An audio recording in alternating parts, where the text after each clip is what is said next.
Hey y'all, just real quick before we dive into the main program, I just want to give a quick word about the platform that I'm using, Anchor FM. It's been a good platform so far with the program and just distributing. It's a multi-platform sort of deal, so it sends out to Spotify, Google, iTunes, a whole list of hosting sites. So it's definitely a good place to start if you're a beginner or who wants to step into this field. You really don't need any experience at all. You just do it, right? So the sponsorship has been a good deal for me so far, and definitely a good way to build on the program that you want to distribute or you want to record. So yeah, so definitely check it out, Anchor FM. Also, if you want to skip these sponsorship intros, you can go to my Patreon, Collapse Talk, and for $1 you can get early access, ad-free access, as well as other exclusive content that I build on and work on. So definitely check it out there, Patreon. But yes, so now without further ado, we will jump into the main program.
Hello, you beautiful people, and welcome back. This is episode 29 of Collapse Talk, and you're listening to Gabriel. And I'm just hoping that y'all are doing well. I'm doing pretty okay this early springtime. It's good to have some sunlight back, so I've been going out and just working outside or just trying to get some vitamin D. Although I've taken some supplements, but yeah, I usually just have that seasonal depression with the winters, so it's just nice to get into the springtime and summer, climates. And yeah, what can I say? I mean, it's been an eventful couple weeks. Every time I take a little break, something major happens, or tragic, actually, in this case. So yeah, we'll just have to talk about it, But real quick, I just want to make some plugs with Twitter at the Collapse Talk Pod. I had a pretty good, couple days with Twitter.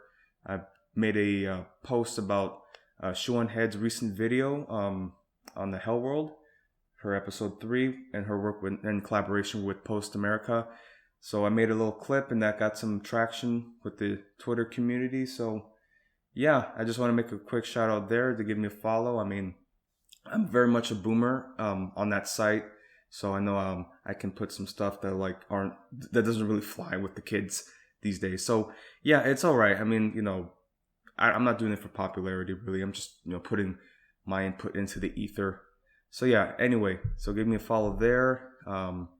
I also made another post quoting Lindsay Ellis' post about CIA officials, being incels essentially, and she actually made a mention about how she had a good laugh out of that. So I didn't get Shuan Head to notice me, but Lindsay Ellis, she did say something, so that's nice. That kind of made my week. But yeah, I'm still just very much on the bottom of the poll. So anyway, so that's there. And I also have an Instagram trying to, do the multimedia, multi-platform, trying to get myself out there. So yeah, so give me a follow on those sites or at those accounts. And yeah, so we'll just go on. So in this program, I divided up into different segments. So I talk mainly in the domestic sense in the United States. I'm trapped in a dying empire. And in the international world, just different geopolitical movements and crises that are occurring. And then also in the natural world, speaking on like weather, climate events, and environmental, mass extinction sort of deal. So yeah, a collapse is just all encompassing. It's a big umbrella, and I'm just a dude who really likes to talk about it. So that's what you're gonna get here. Although most of the time I can get a lot of stuff wrong. Although I have some articles pulled up, but we'll just go ahead. So speaking on our domestic area, we've had some major events happen, and I wanted to at least talk, just right out of the gate about the most recent mass shooting, as we can describe it, which was the killings of primarily Asian American women in Atlanta, Georgia, who were working at spas, massage parlors, at the hands of this incel who was, as this fucking police chief said, or whatever spokesman said, it was just a sexual frustration. He had a bad day, so it's not entirely racially motivated. Although there are accounts of witnesses saying that he was making some derogatory words about Asian people and killing them all. So yeah, I mean, it's no surprise really. I mean, this plays right into the trope of the incels viewing Asian women as being fragile, vulnerable, submissive. I mean, that's very much a trope in that community.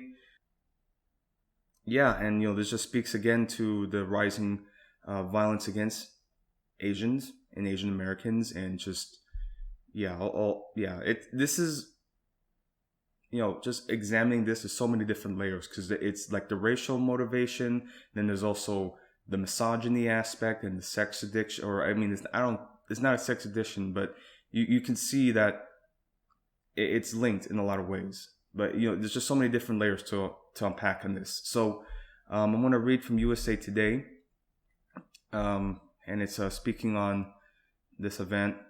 So the title says, "Stand Up, Fight Back. Atlanta rally decries anti-Asian violence, mourns spa shooting victims." So continuing from Atlanta, as people nationwide rallied in support of the nation's Asian American community after last week's killings in Georgia, hundreds gathered over the weekend in downtown Atlanta for a rally and march to honor the victims and decry anti-Asian violence. Quote, "We have been invisible and ignored in our country for over a century," New York City-based actor Will Lex Ham told the crowd on Saturday. "We are getting violently, physically attacked. It took an elderly man in San Francisco to die to get attention. It took 6 Asian women to die in Atlanta to get people to care." End quote. 8 people were killed in Tuesday's rampage, 6 of them Asian women. Though the police say the suspect said he did not target them because of their race, the crime touched a nerve in the community already reeling from a year-long rise in anti-Asian incidents that have spiked in recent months. The crowd in Atlanta gathered near the state capitol, many holding signs reading, quote, "Stop Asian Hate," as Ham, among the event's organizers, led them in a chant of "Stand Up, Fight Back." Gabby Lynch, 32, carried a piece of cardboard that read, quote, "Does this sign make me look submissive?" End quote. The daughter of a Filipino man and a Korean, Japanese, Irish mother. Just a side note, that's actually like a beautiful like cultural mix. Like I wonder how that life is like for them. So I'll go on. Lynch said the event was her first rally and she was heartened to see the community support. Quote, "It feels like home, like we are surrounded by family members," end quote, said Lynch, who was working in wholesaling in Atlanta. Quote, "We need people to know that we are not just silent and quiet," end quote. Newly elected Democratic Senator Raphael Warnock of Georgia offered his support to the crowd and promised to use his position to fight discrimination, racism, and gun violence. The tragedy has prompted an outpouring of support as communities nationwide from Phoenix to Philadelphia gathered to mourn the dead, a coalition called the Asian American Leaders Table has compiled a list of such events around the country, some of them planned over the weekend or later this month. So I'm going to continue on because they do talk about this guy, and I don't really want to mention his name, but they say that there was just a series of events in this man's life that just like brought him to the breaking point. Well, actually, let me read the names because they have all the people listed.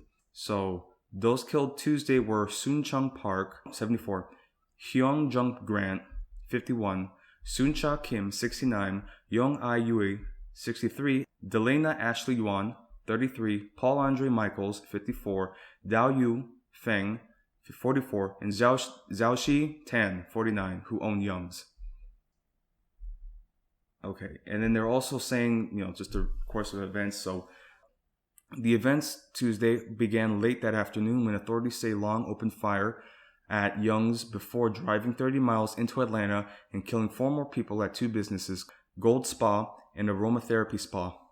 Police believe he was headed to Florida, where he had meant to target additional spas when he was arrested about 150 miles south of Atlanta.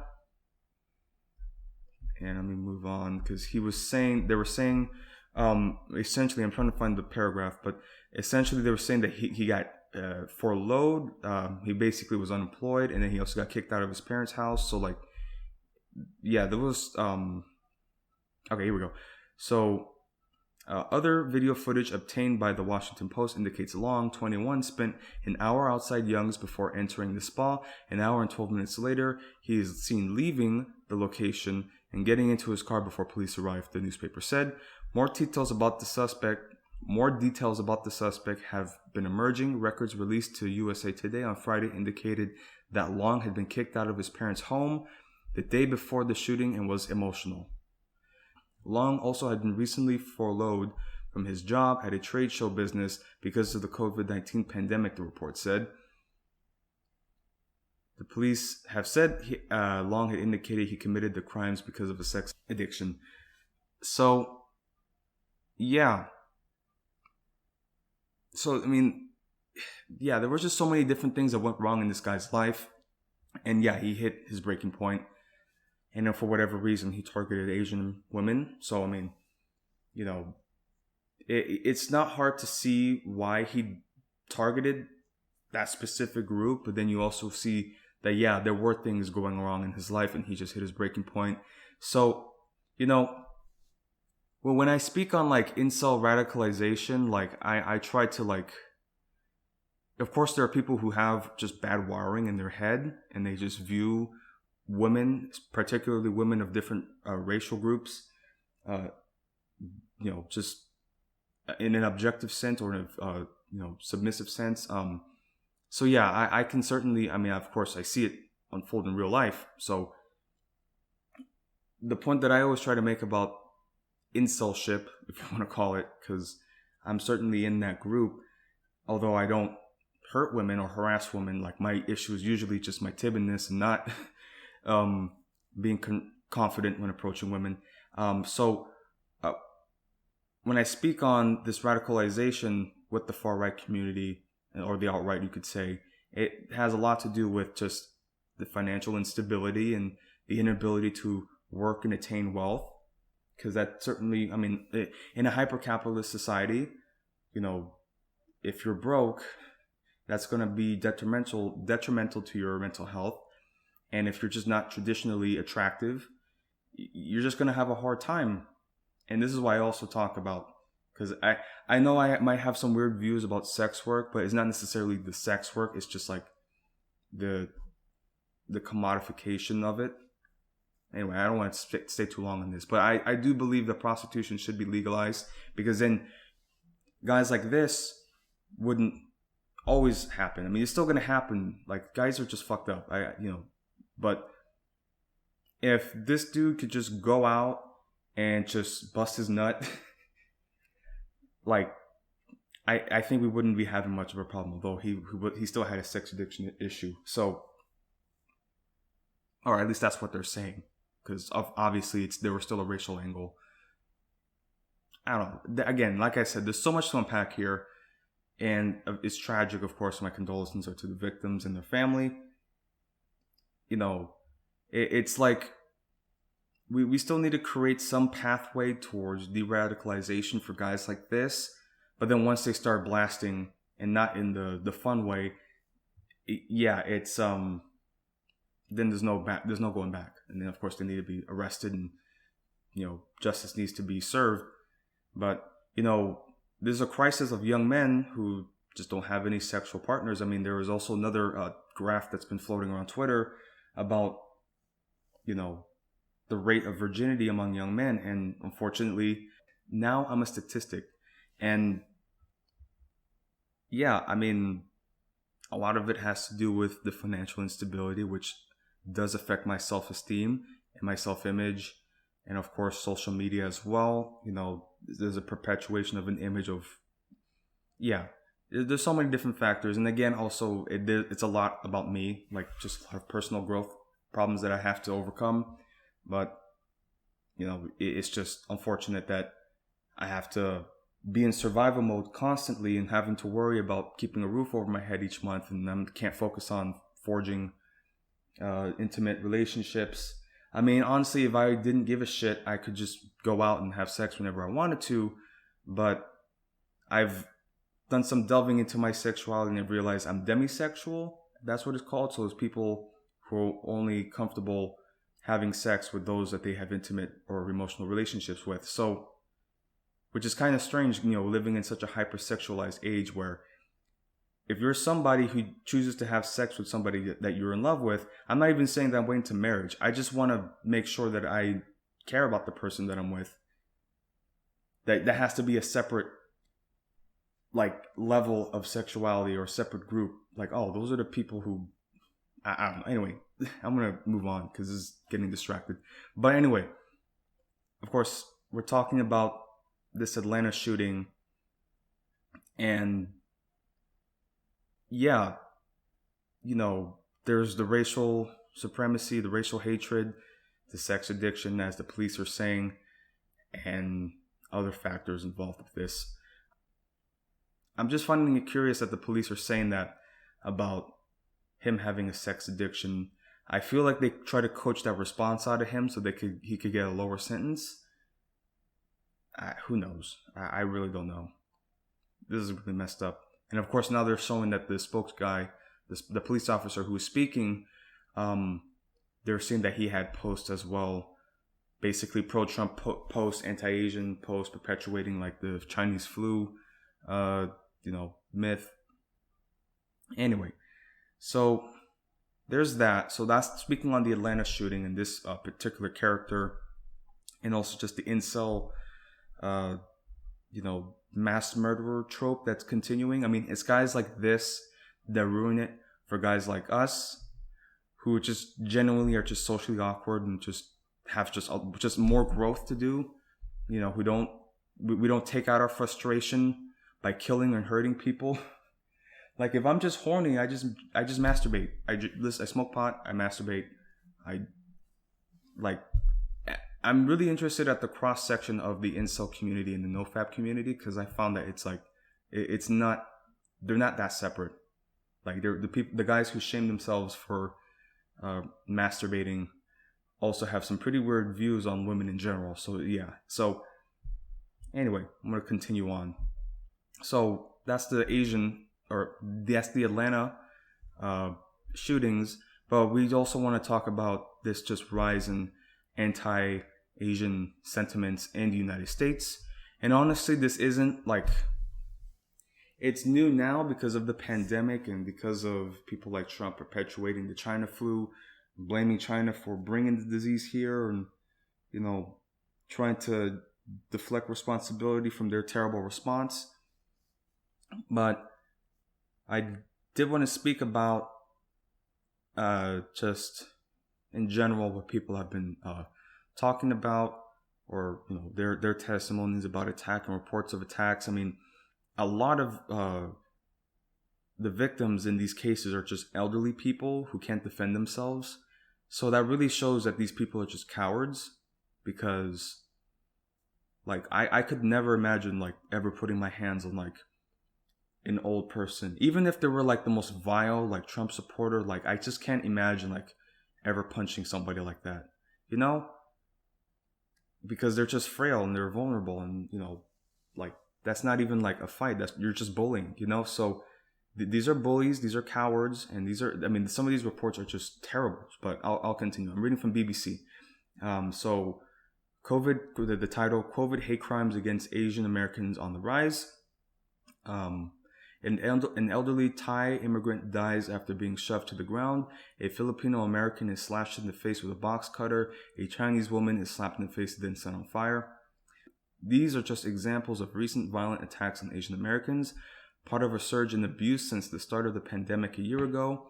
From being spat on and verbally harassed to incidents of physical assault, there have been thousands of reported cases in recent months. Advocates and activists say these are hate crimes and often linked to rhetoric that blames Asian people for the spread of COVID-19. The FBI warned at the start of the COVID pandemic in the US that it expected a surge in hate crimes against those of Asian descent. Federal hate crime data from 2020 has not yet been released, though hate crimes in 2019 were at their highest level in over a decade. Late last year, the United Nations issued a report that detailed an alarming level of racially motivated violence and other hate incidents against Asian Americans. It is difficult to determine the exact number for such crimes and instances of discrimination, as no organizations or governmental agencies have been tracking the issue long term, and reporting standards can vary to region. The advocacy group Stop Asian American and Pacific Islander Hate said it received more than 2,800 reports of hate incidences directed at Asian Americans nationwide last year. Local law enforcement is taking notice too. The New York City Hate Crimes Task Force investigated 27 incidents in 2020, a ninefold increase from the previous year. In Oakland, California, police have added patrols and set up a command post in Chinatown. And so they have a graph here showing the percentage of discrimination. And so they're saying that there was a 70 point, so the percentage of 2,808 reported incidences from March to December 2020, and so 70.9% of that was verbal harassment. 21.4 is shunning. 8.7 is physical assault. 6.4 is coughed, spat on, and 8% is workplace discrimination or refusal of service. And then here are some other accounts of assaults that have occurred. So an 84-year-old Thai immigrant in San Francisco died last month after being violently shoved to the ground during his morning walk. In Oakland, a 91-year-old senior was shoved to the pavement from behind. God, like, I wish somebody would do that. I shouldn't say I wish. If I saw that shit, I would go wild. An 89-year-old Chinese woman was slapped and set on fire by two people in Brooklyn. Like, these are fucking monsters. A stranger on the New York subway slashed a 61-year-old Filipino-American passenger's face with a box cutter. Asian American restaurants employees in New York City told the New York Times they now always go home early for fear of violence and harassment. An Asian American butcher shop owner in Sacramento found a dead cat, likely intended for her, left in the store's parking lot. Police are investigating it as a hate crime.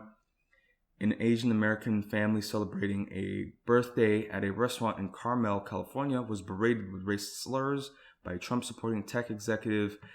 Several Asian Americans homeowners say they have been abused with racial slurs and had rocks thrown at their houses. That's insane. So that just shows you like the level of violence and harassment that is being thrown at this community. And you notice also that it's mainly like working class, poor people that are being harassed like this. So again, the people that are being targeted or doing the targeting, the bullying and the violence, they're cowards, and they're picking on people they know are incapable of fighting back, whether it's because they physically can't or because they just don't have the means or the resources to do so. And of course, luckily, thankfully, the law enforcement is doing what they can to protect these communities. adding patrols and command centers in the communities to step up. It's still, this is going to be bad. Even especially if there's a increased conflict or tension with China.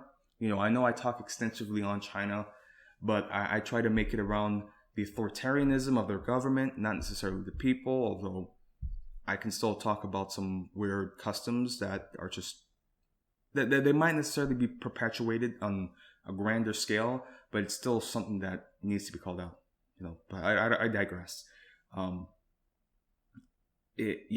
So we have that, and of course there are now reports of Asian Americans, buying guns and just arming themselves, which is great. This is why I talk about the Second Amendment, because as we saw in the Rodney King riots, like the Koreans aren't fucking around. Like they're not. They know they're not. So, and that's a good thing. That's a beautiful thing, because people should defend themselves and they should protect their communities and their homes, their businesses. That's what that is what America is about. So, again, it's terrible that we're in this position to begin with, but like people are going to soon realize soon enough that once they take matters into their own hands, then they'll have some true agency and they'll have some true leverage, because it's not only just protecting yourself against these criminals and these vagrants, but also like having a step up and actually having some leverage on the with the police. I don't mean in the confrontational sense, but just like equal partners, because again, I talk about community policing, and you look at areas in Mexico where like there's just no police and it's purely just the community patrolling and keeping themselves safe. So anyway, I just want to, I always do this, like I talk on a topic and then I'm just going all over the place. So there's that with this surge of violence against Asian Americans. The Chinese are like the only group of people that have like literally been banned from entering the country, at least historically, for like a couple decades, for a good portion of the 20th century. So this is something that runs deep in America, Asian American xenophobia. We have the Japanese internment camps, like whenever I talk about FDR, I have to be like, oh shit, like the internment camps are bad. So I can't defend that. When I talk about FDR, I'm mainly talking about just his economic policies, but I know racially he was bad. That wasn't exactly there. But so I'll continue on. Kind of just got lost there for a minute, but we have this that is occurring, and I also just wanted to speak on some more economic measures that were implemented by our Congress. So we had the stimulus package being ratified or passed, and we've got our stimulus checks. I got my $1,400. So we're just gonna have to see how that lives, and or how we can live off of that, because I don't think we're gonna get another stimulus package unless things get really, really bad. But I still, they're still saying that this 1,400 was topping off the 600. It's like, here you go, we gave you the 2,000. Like, no, you didn't. You gave me 1,400. Trump gave me 600. So anyway, it's crazy, man. It's crazy. Every other country, they had a whole UBI deal. Here, stay home, we'll give you 2,000 a month. But like we literally had to get out in the streets and like just demand like pennies, like just something. Anyway, so we had that package that went through, and there were other measures that were passed, and I think the one that most people were paying attention to was the loans and grants that were given out to farmers of color, I guess you can say, just non-white farmers, Asian farmers, Hispanic, Native farmers, Black farmers, because they've been systemically discriminated against by the Department of Agriculture or just other agricultural regulators. And And of course, you have people like Steven Crowder. Like, it's wild to me that people like him still exist. And, I'm sure everybody's seen it by now. His poor impression of, I don't know, like, he's a failed comedian for a reason. And so, you see him talking, doing that stereotypical, I'm a plow that ass. Like, just so dumb. Like, it was, like, I was just having an involuntary response, like, laughing at it, but only because it was so bad and so obviously racist. But these guys were genuinely, like, shooting the shit. And, like, it's like, this is kind of surprising. There's not a black person in sight, and they're talking all this shit about black people. Like, the most, like, non-white person there is, that one Asian guy. I mean, I don't mean to, like say it in that sense, but it's very interesting that these guys are making racial jokes about black people, and there's not a one black person in the entire studio. Very interesting. So, yeah. So, of course, we have that to deal with. I mean, who knows? But anyway, so we have, of course, the stimulus package, but then we also have the $15 fiasco that occurred with the senators like Kristen Sinema, who, felt that she needed to be a little quirky, doing her little curtsy as she thumbed down. Like, can you imagine, like, in the gladiator, like, arena, he has the sword to the fallen gladiator, and he looks up to the stand, and he sees Sinema just doing her thumbs down with their little, yes, kill him. Feed the Christians to the tigers. Yeah. But wow, man. But this whole thing, because everybody's focusing on Sinema, which is very curious to me. Like, the people who are posing, the people who are in our way aren't necessarily the Republicans, because we could do practically anything right now. The Democrats, I mean. But it's people like Sinema and Joe Manchin that get in our way, and then the Democrats say, well, it's these senators that are causing the problems. Okay, but then whenever a true progressive runs against them, you completely sabotage their campaign. Like, so, yeah, this is what I say about the Democratic establishment. They're not serious about any of this. They're going to put the blame, they're going to scapegoat, but they're not actually going to step up. So, I genuinely don't think that we're going to get the $50 minimum wage.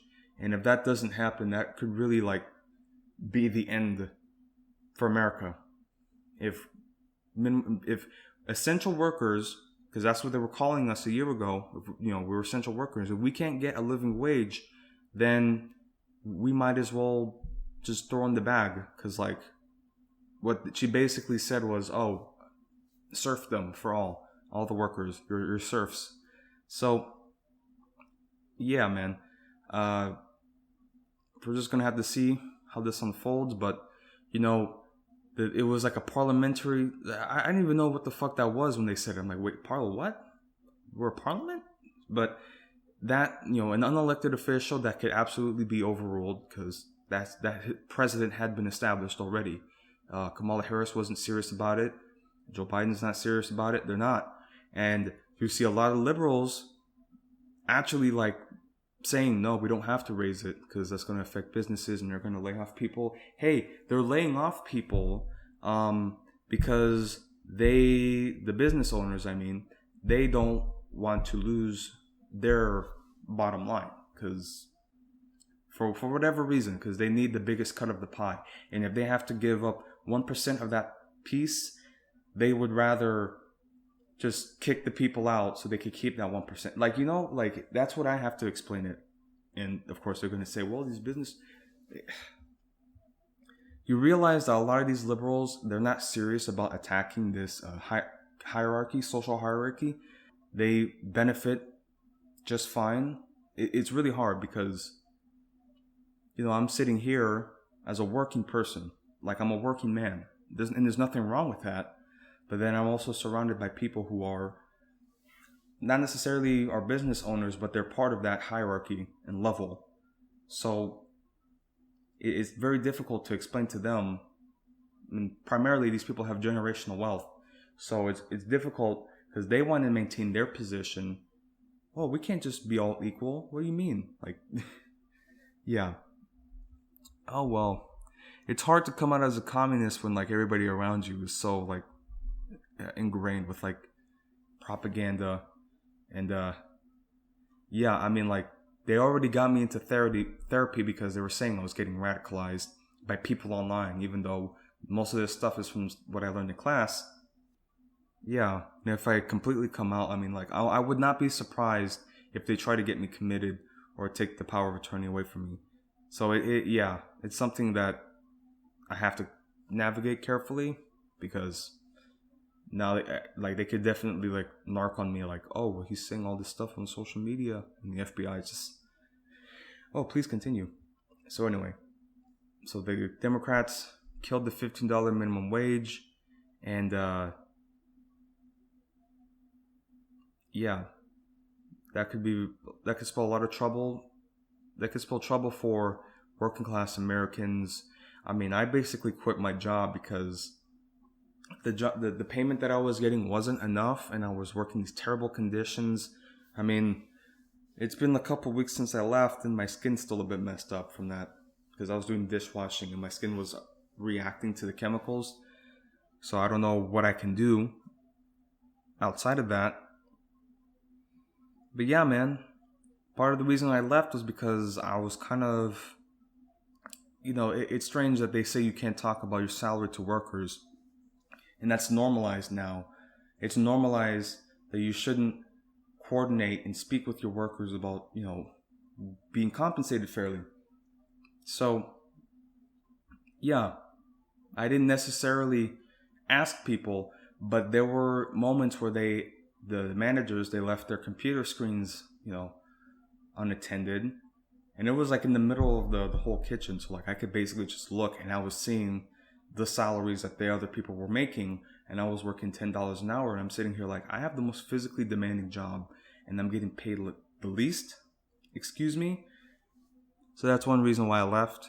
And, I'm going to try to, I'm really going to try to budget this time. I can probably live off of the $1,400 for a while.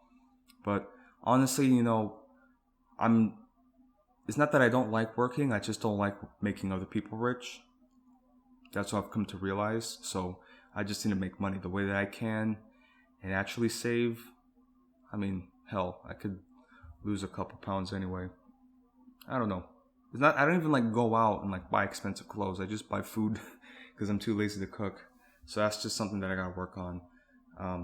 Because the food prices, especially like, takeout stuff, is gonna rise exponentially.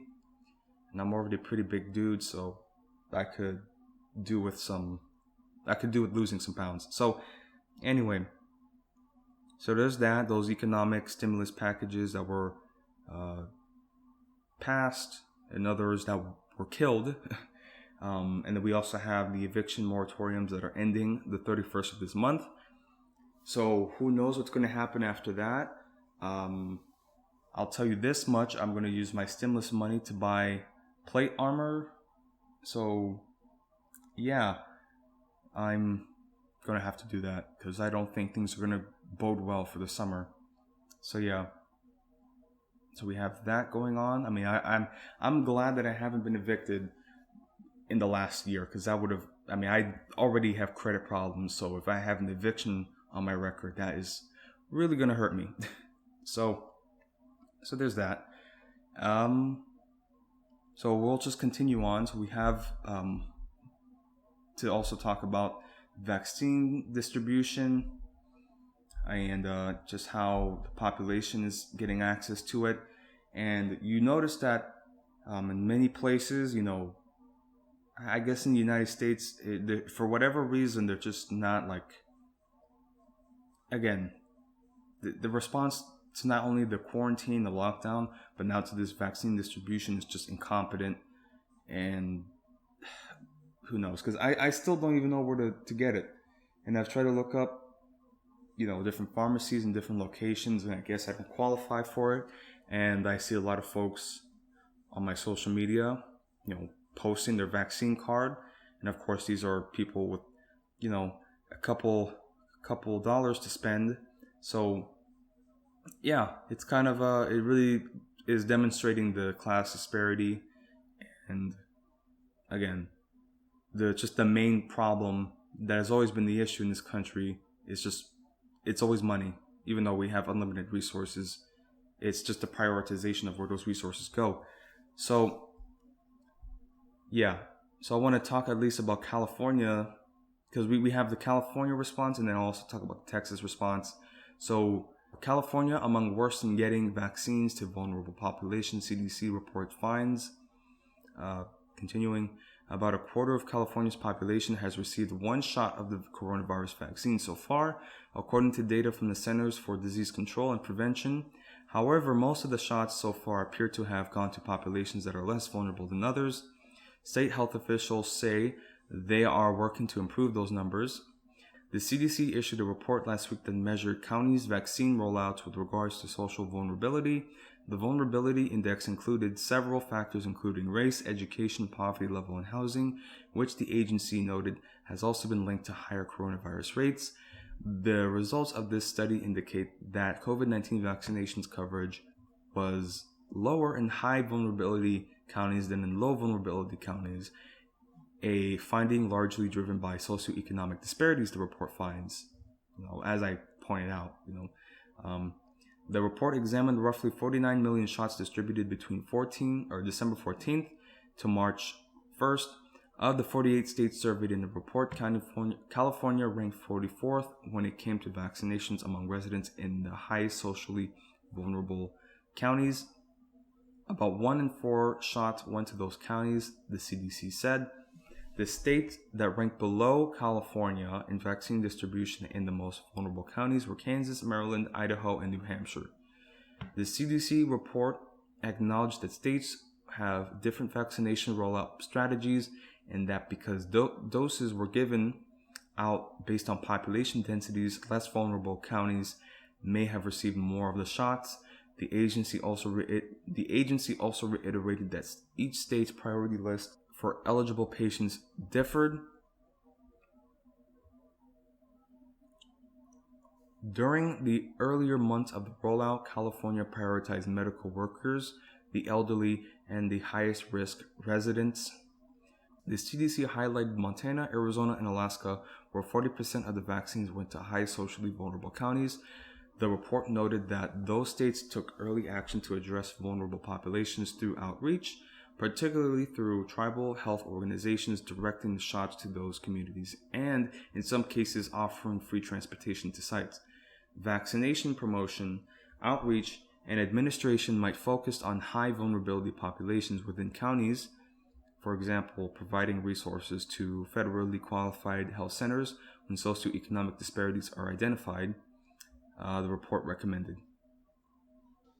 On March 4th, California Governor Gavin Newsom and state health officials announced a plan to double the allocation of vaccines to the hardest hit areas in order to address the inequities of the vaccine rollout.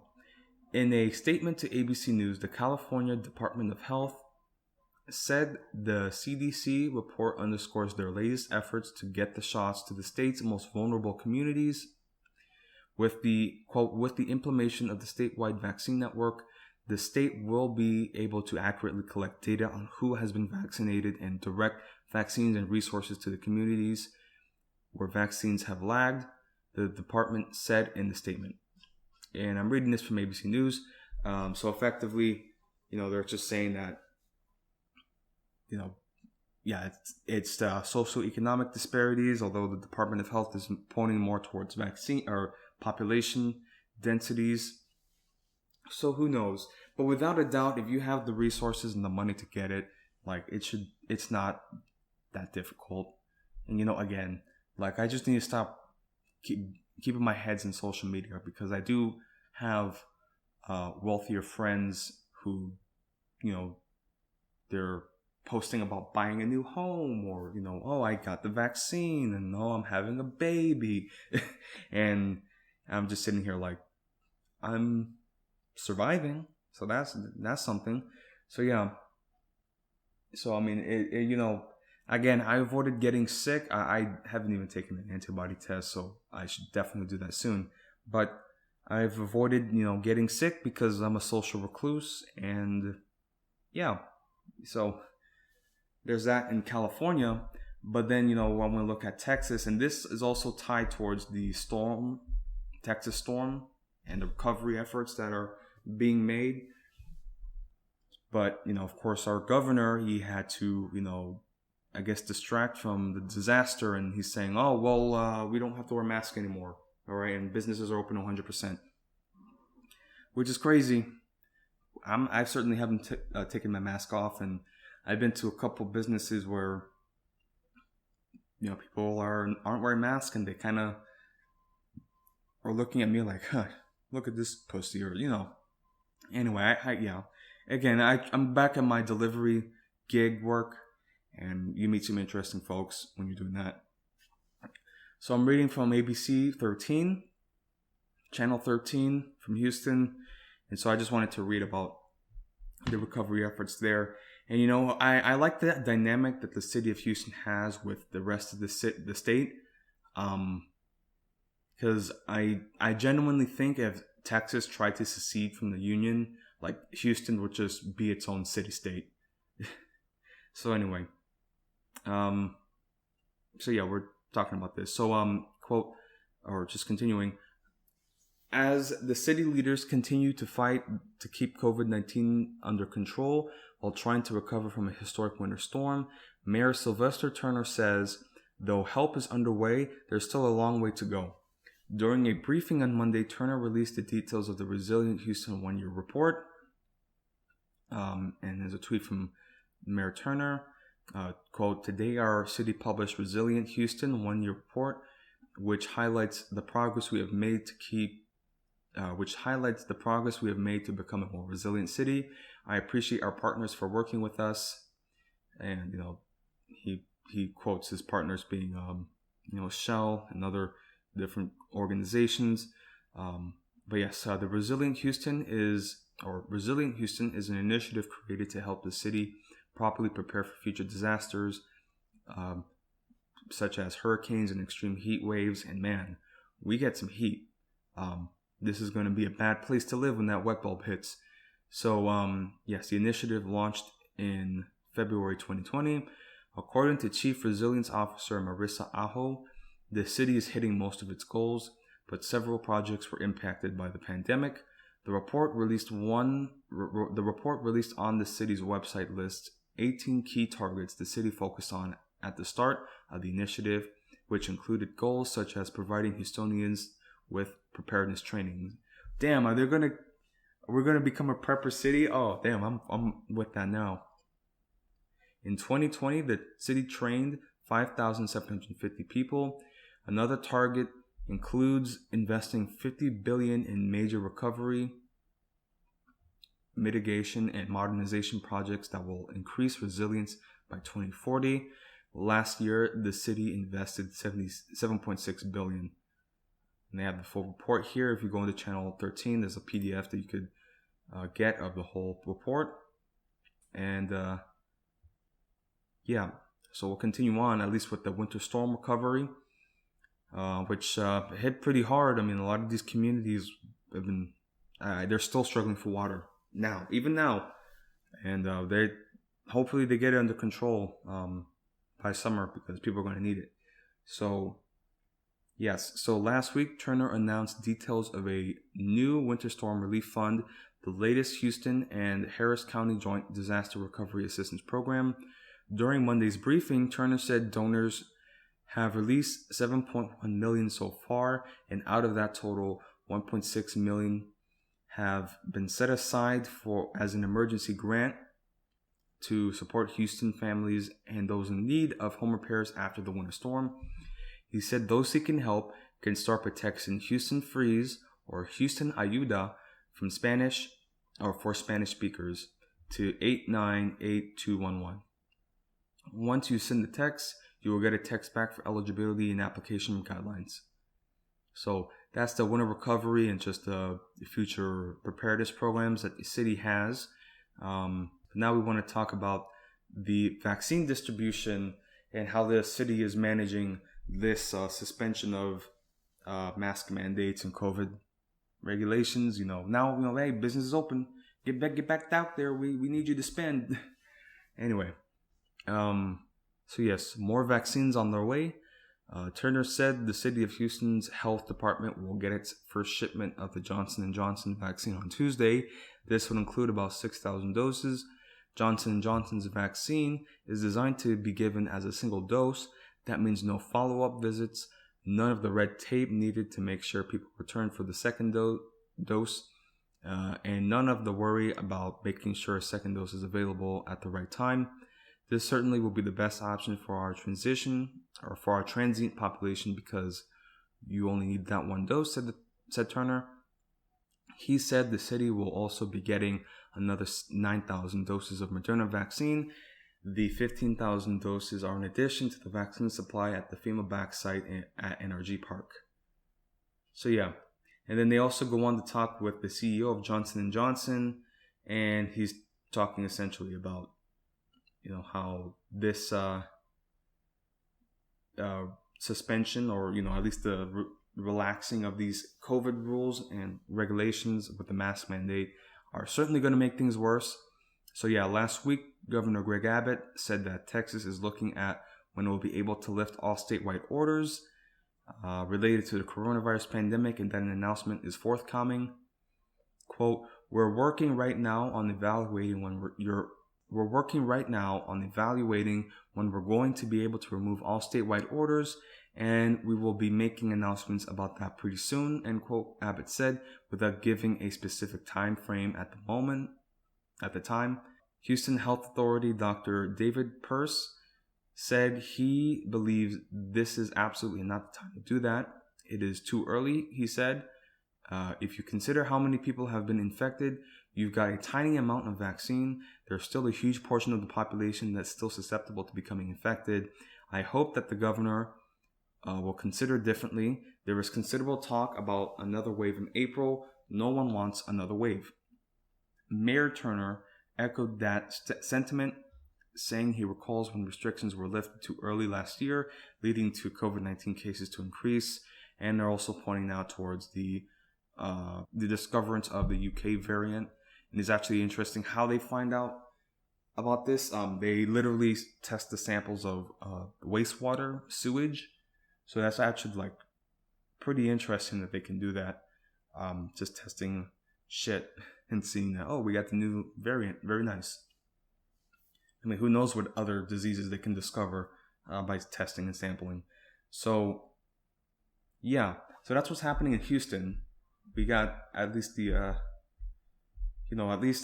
some level, our city government and municipality is taking care of it, or at least the best that they can, because, they still need, competence on the state level.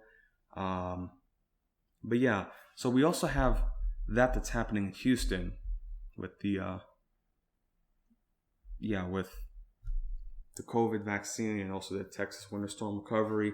But also what's happening now is that there's been a recent spike in crime. I don't know if necessarily this is a Houston thing or maybe this is a grander Texas problem. But yeah, there's been some serious homicide issues.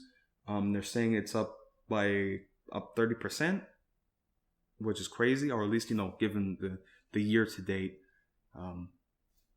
We have 94 homicides when last year at the same time we had about 60 or 50 homicides. So this is going to be pretty bad. And already there's there's some wild areas in Houston that I've had to avoid. But yeah, there's so many crazy stories. I read this one tragic story where in this family, I can't even imagine being in this family's position, but they had one member of the family lose 3 children in a car accident, 3 sons. Tragic. And then not even a week later, his niece was killed. His 6-year-old niece was killed and shot by some family member. I don't know the relation, but over spilt water or something. And so this family, they lost 4 kids in the span of like a week. It's tragic. I could not even imagine being in that position. Like I'd be broken, honestly. So, reading, when you're seeing the interviews of these people, like they're still, of course, they're grieving and they're sad, but like the way they're able to articulate, and not to sound stereotypical, but like in like hood areas, the way they're able to articulate how they're feeling while just grieving. People are so resilient, and I really admire it. But like I would be a mess, honestly. So that's what's happening in Houston. And we had Chief Acevedo. He is stepping down. He's going to Miami PD. Right as it seems that crime is about to become a huge problem, which I'm concerned about riots in Houston this summer. So that's why I'm getting my plate armor. Yeah, man. Not that I would try to drive through that, but like I don't know, because my family's in there, and it's like, what can I do? Because the police aren't going to help us. They're not. They're really not. So what can I do except protect my mother? That's really the most I can hope for. But anyway, just speaking on Miami, because as I said, Acevedo, he's leaving Houston for Miami. And of course, last week we had spring break, and there's been some interesting reports out of there, where Miami police, they had to enforce a curfew, because an 8 p.m. curfew, because people are acting the fool. There was fighting, rowdiness, riots, essentially, shootings. I mean, some real like Sodom and Gomorrah type shit, and on listening to me, talk about these issues, or talking about, say, like partying and living a vulgar lifestyle, like, I know I sound like a boomer or some kind of Puritan in a lot of sense, but like, this is what I'm not against partying and drinking and, doing drugs, I guess, even though I don't do anything harder than like psychedelics or pot, but it's not, there's nothing wrong with that inherently, but when you're out in the public and you're causing a disturbance and putting people's lives in danger, that's when you're crossing a line. And it's very easy, when you have people who don't live modest lives and they live a hedonistic lifestyle, a vulgar lifestyle. It's not a surprise when you have thousands of them in a small space.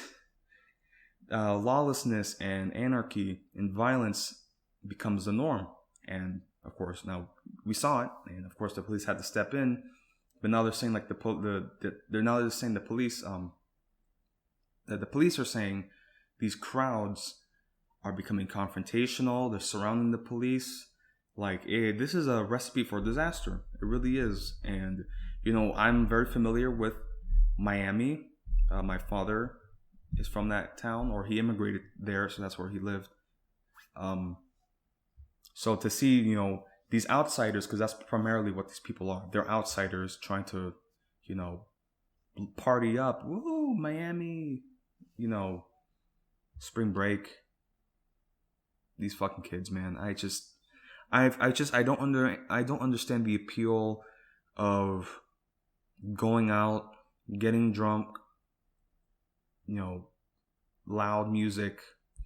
You're surrounded by people who are pretty obnoxious, to be honest. Pretty obnoxious and have no understanding of life.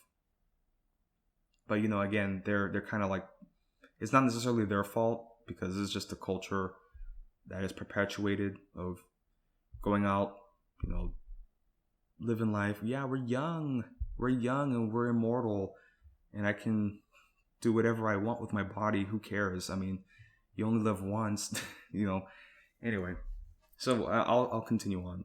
Again, I sound like a boomer when I criticize this, but like, I like to party, but this is too far. This is too much. So anyway, Miami Beach police fired pepper balls. I'm reading from CNN. Miami Beach police fired pepper balls into crowds of partiers and arrested at least a dozen people late Saturday as the city took extraordinary measures to crack down on spring breakers who officials have said are out of control. The aggressive enforcement actions came just hours after Miami Beach Mayor Dan Gelber declared a state of emergency and set an 8 p.m. curfew, saying the crowds that have descended on the city recently are more than we can handle. Too many are coming, really, without the intention of following the rules, and the results have been a level of chaos and disorder that is something more than we can endure, Gelber told CNN's Ana Cabrera.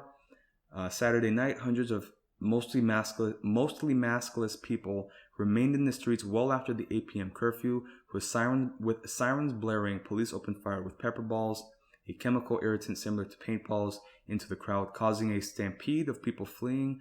Video from CNN affiliate WPLG shows. And Miami Beach, I mean, like, you look at this fucking image of people just out, and even if they were wearing a mask, it wouldn't matter because they're literally like shoulder to shoulder, all rubbing and sweating on each other. I mean, these are people primarily shirtless or in bikinis. Like, it's just even without the pandemic, it's kind of gross. Like, I don't want to be in that situation. So yeah, police in Miami Beach said early Sunday they arrested at least a dozen people following the start of the curfew. Officers began dispersing crowds at 8 p.m. and ultimately achieved a satisfactory level of compliance. Police spokesperson Ernesto Rodriguez told CNN more than 50 people have been arrested and 8 firearms confiscated since Friday, according to a tweet from the Miami Beach Police Department on Sunday. The 8 p.m. curfew and road closures in the city's entertainment district will be in effect until Tuesday. Gelber said at a news conference Saturday, the causeways to Miami Beach from the mainland will be closed to non-local traffic starting 9 p.m. for the next few nights, Gelber said. The curfew has also been extended. So Sunday, the Miami Beach City Commission declared the 8 p.m. curfew would be in effect Tuesday through Sunday until at least March 30th. The commission said City Manager Raul Aguila will have the option to extend it to 2 more week-long increments through April 13th. The goal here is to really contain the overwhelming crowds of visitors and the potential for violence, disruption, and damage to property, whether intentional or not, Aguila said. Unfortunately, this is the last thing that I had wanted to do, but this is spring break like no other. This is a spring break like no other. He said, not all people that visit Miami Beach are bad. Come to Miami Beach with the intent of breaking the law and disrupting our quality of life. But this is a different situation, and it calls for drastic measures.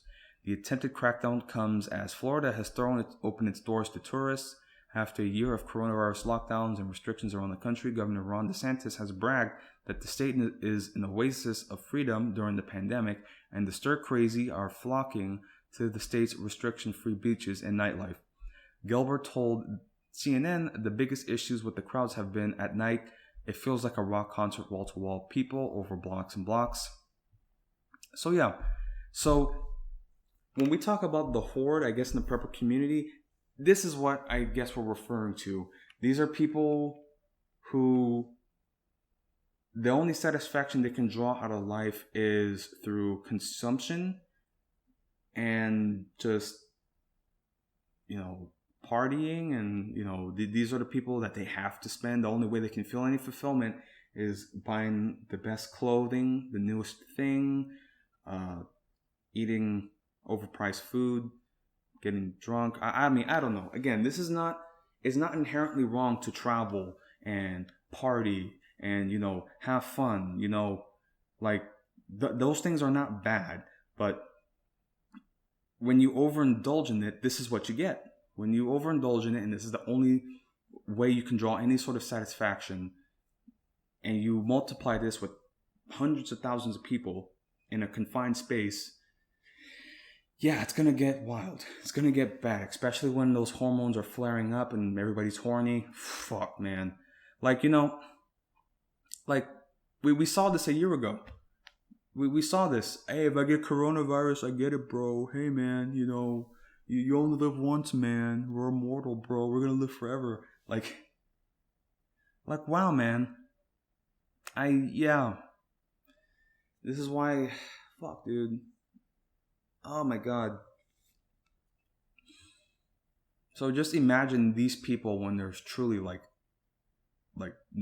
food shortages. And imagine these people when we have to like ration it out and like there's no other option. These people are gonna go fucking buck wild, and they're gonna ruin it for everybody. Again, it's always a small group of people who ruin it for everybody. That incel in Atlanta, he ruins it for guys who genuinely are just socially awkward and can't get laid. He ruins it for us. And these people who act a fool the minute they start drinking and dancing, this is how you get footloose. All right? This is how it happens, man. So be responsible. Think of your parents and how they're going to be ashamed of you. If they see your face on CNN getting hit in the face with pepper balls. Like, come on. Like, I can't. Again, I know I sound like a boomer, but I mean, like, come on. Like, they had to declare a state of emergency because y'all can't just act right, Anyway, I digress because I feel like in a lot of ways I'm preaching to the choir. Nobody in this crowd is going to listen to what the fuck I'm saying. So it's on deaf ears. But anyway. So that is what I want to talk about, at least in the domestic sphere. I mean, there's a lot that I could have mentioned about, just mundane, like, issues. But I really just wanted to talk about the basic, like, infrastructure or, pandemic response, economic problems, and also just different civil disturbances. I guess I'll just have to continue on. I just don't want to get bogged down by like just the mundane like drama, because ultimately that just distracts from the major issue of reform, of real progressive policies that would help working people. So that was what I wanted to speak on, at least in the domestic field, and I'll continue on into the international. So to open up with the international field, I wanted to speak on the Myanmar situation, which is effectively now turning into a revolt by the people. So, if you haven't kept up, the military junta launched a coup against the civilian government, claiming election fraud. And yeah, the people are fighting back. And, this is a pretty good demonstrator that, you don't exactly need like a fully armed population to fight back against, an oppressive government. Although a lot of people are dying from this, So I'm reading from Reuters, right? And, shows that the military junta faces calls to halt bloodshed, but more die in anti-coup protests. And yeah, I mean, these police and these military are being, it's basically like a Tiananmen Square in like every city at this point, or it hasn't gotten to that point, but it's going to happen. I mean, yeah, they're serious, man. They're using some serious munitions against the civilians. So, right, Reuters, quote, international pressure on Myanmar's military junta to halt repression of pro-democracy protests following last month's coup increased on Friday, but on the streets, security forces shot dead at least 9 demonstrators in an unrelenting crackdown. Calls for dialogue and the end to the bloodshed came from several of Myanmar's Southeast Asian neighbors, led by Indonesia, an unusual stance in regional diplomacy. UN Secretary General Antonio Guterres condemned what he denounced as the military's continuing brutal violence. A firm, unified international response was urgently needed, he said, quoted by the spokesman. The U.S. House of Representatives approved legislation condemning the coup, and lawmakers decried the increasingly harsh tactics used to suppress the demonstrations that have swept over Myanmar since the overthrow of the elected government by Aung San Suu Kyi on February 1st. The total number of people killed in weeks of unrest has risen to 234, based on a tally by the Assistance Association. The number of people killed in weeks of unrest has risen to 234, based on a tally by the Assistance Association for Political Prisoners activist group. but crowds of protesters turned out again on Friday.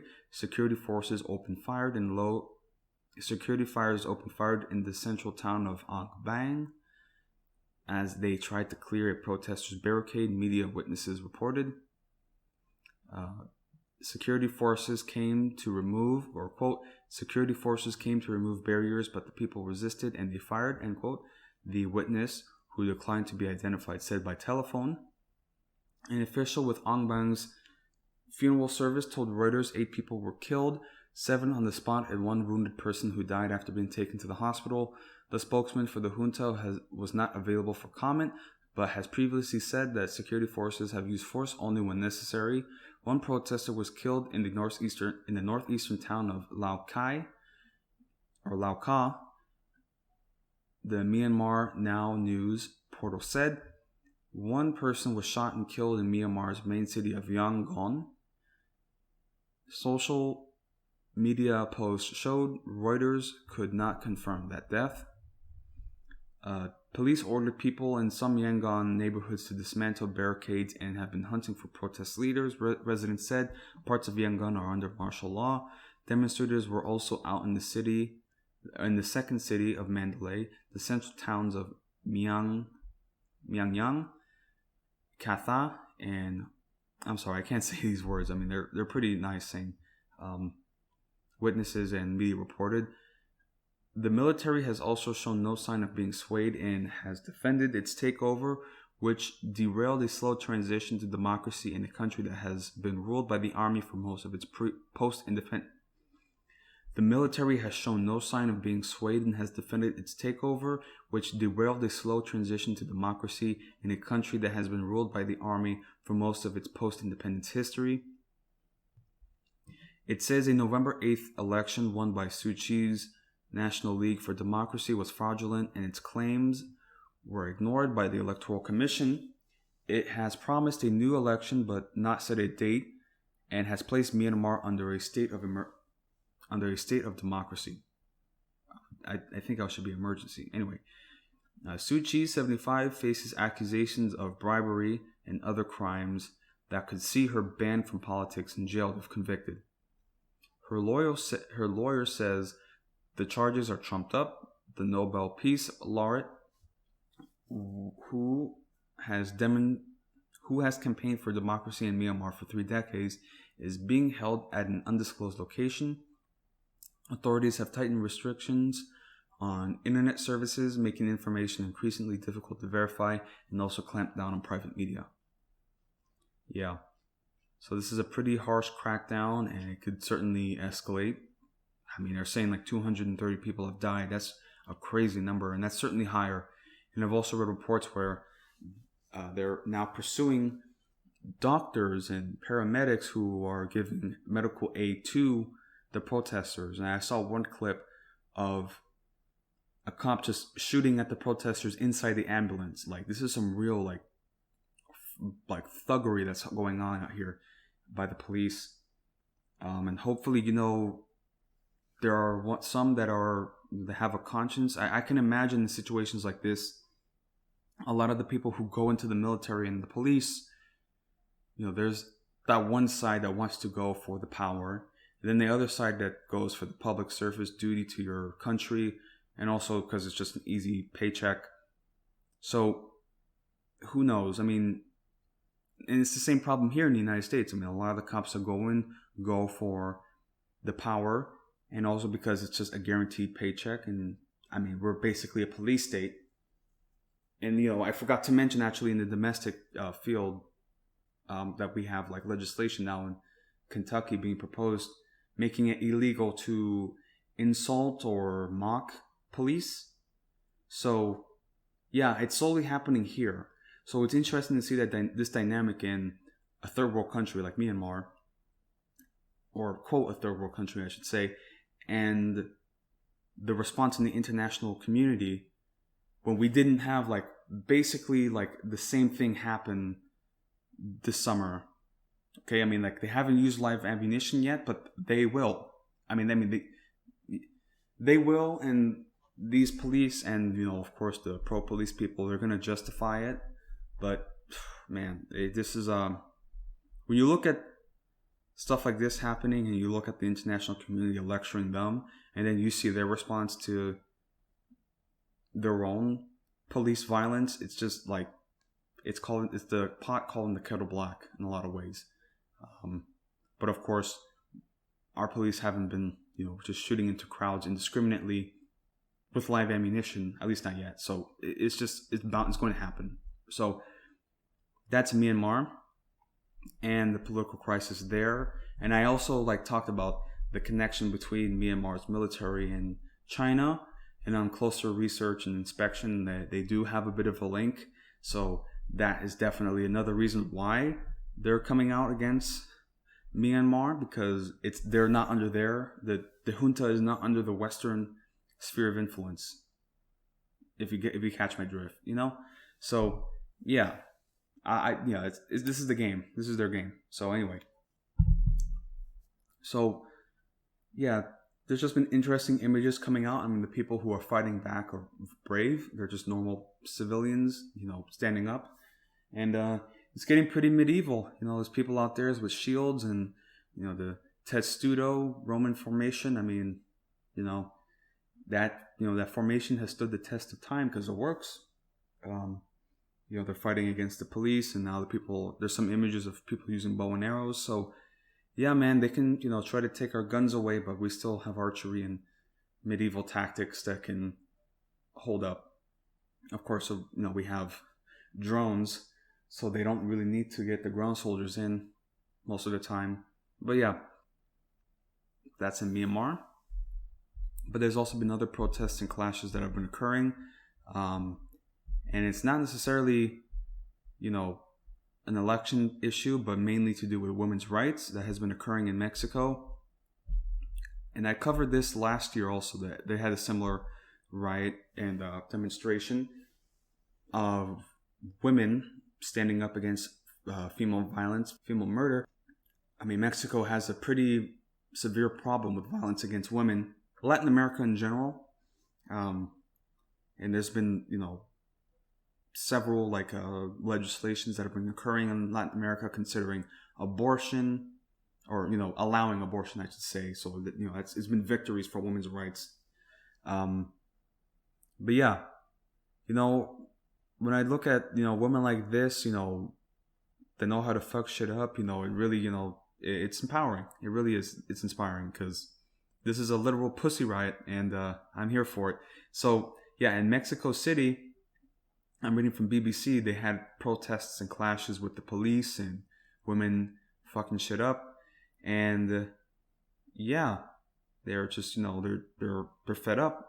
So reading from BBC, police and activists have clashed in Mexico City at a march to mark International Women's Day. Officers forced back protesters with tear gas and riot shields in the capital's main square, the Zocalo. The protesters were calling for the government to address the country's poor record on the murder of women, often referred to as femicide and gender-based violence. Government figures suggest at least 939 women were victims of femicide in 2020. That is crazy. Thousands of women, some with their daughters, attended the march in the Mexican capital on Monday. One girl was seen carrying a sign reading, "They haven't killed me, but I live in fear." At one point, some members of the crowd managed to pull down some of the large metal fencing from the National Palace using hammers and wooden poles. And this is just crazy. They're just fucking pissed. I love it. I mean, not that, of course, it's unfortunate what they have to protest, but just seeing them fight back is good. So yes, authorities erected the barrier ahead of the march. It was then covered in names of femicide victims by women's groups. Some riot officers used their shields to block the protesters from entering the Zocalo. Local paper El Universal said demonstrators set fire to the shields of some of the police officers. The flames were extinguished. Police used tear gas and batons to help disperse the crowd. At least 15 officers and 4 members of the public were injured, according to the local media. There are reports of police detaining both journalists and those in the crowd. Clashes between women's rights campaigners and police are becoming more common in Mexico City as activists say it was the only way the government will pay attention to them. They have accused President Andres Manuel Lopez Obrador of ignoring the problem of violence against women. Last year, Mr. Lopez Obrador claimed the issue of femicide has been manipulated by critics of his administration. What? Last November, there was outrage across the country after police in the beach resort of Cancun fired shots during a protest against the killing of women. 2 people were injured by bullets and 2 more were also hurt by the chaos which ensued. So, yeah, this is some real anarcho-feminism here, and they're just fucking shit up, lighting fires, burning like effigies of female mannequins. Like, this is some pretty insane shit, which is dope. Like, I'm not complaining, you know? Like, when I see stuff like this, I don't have a problem with. I don't have an issue with it, because, you know, they're not targeting, like, they're not harassing people. They're you know, I should say bystanders, right? Or at least I haven't seen that. They're not, you know, breaking into businesses, you know, mom and pop shops and stealing the items there, or, you know, just looting in general. They're just pissed, and they're using that energy or projecting that energy where it has to go, because they, like, what else? I mean, like, you know, like, what else? They say women are crazy, but, like, fuck, dude, like, you would go crazy if, like, you're saying, hey, this is a real issue and we're being ignored. Like, yeah, this is, you know, because there are a lot of moments where people ask, like, oh, would you want to be a woman? And I honestly, like, I'm okay with being a dude. Like, I'm okay.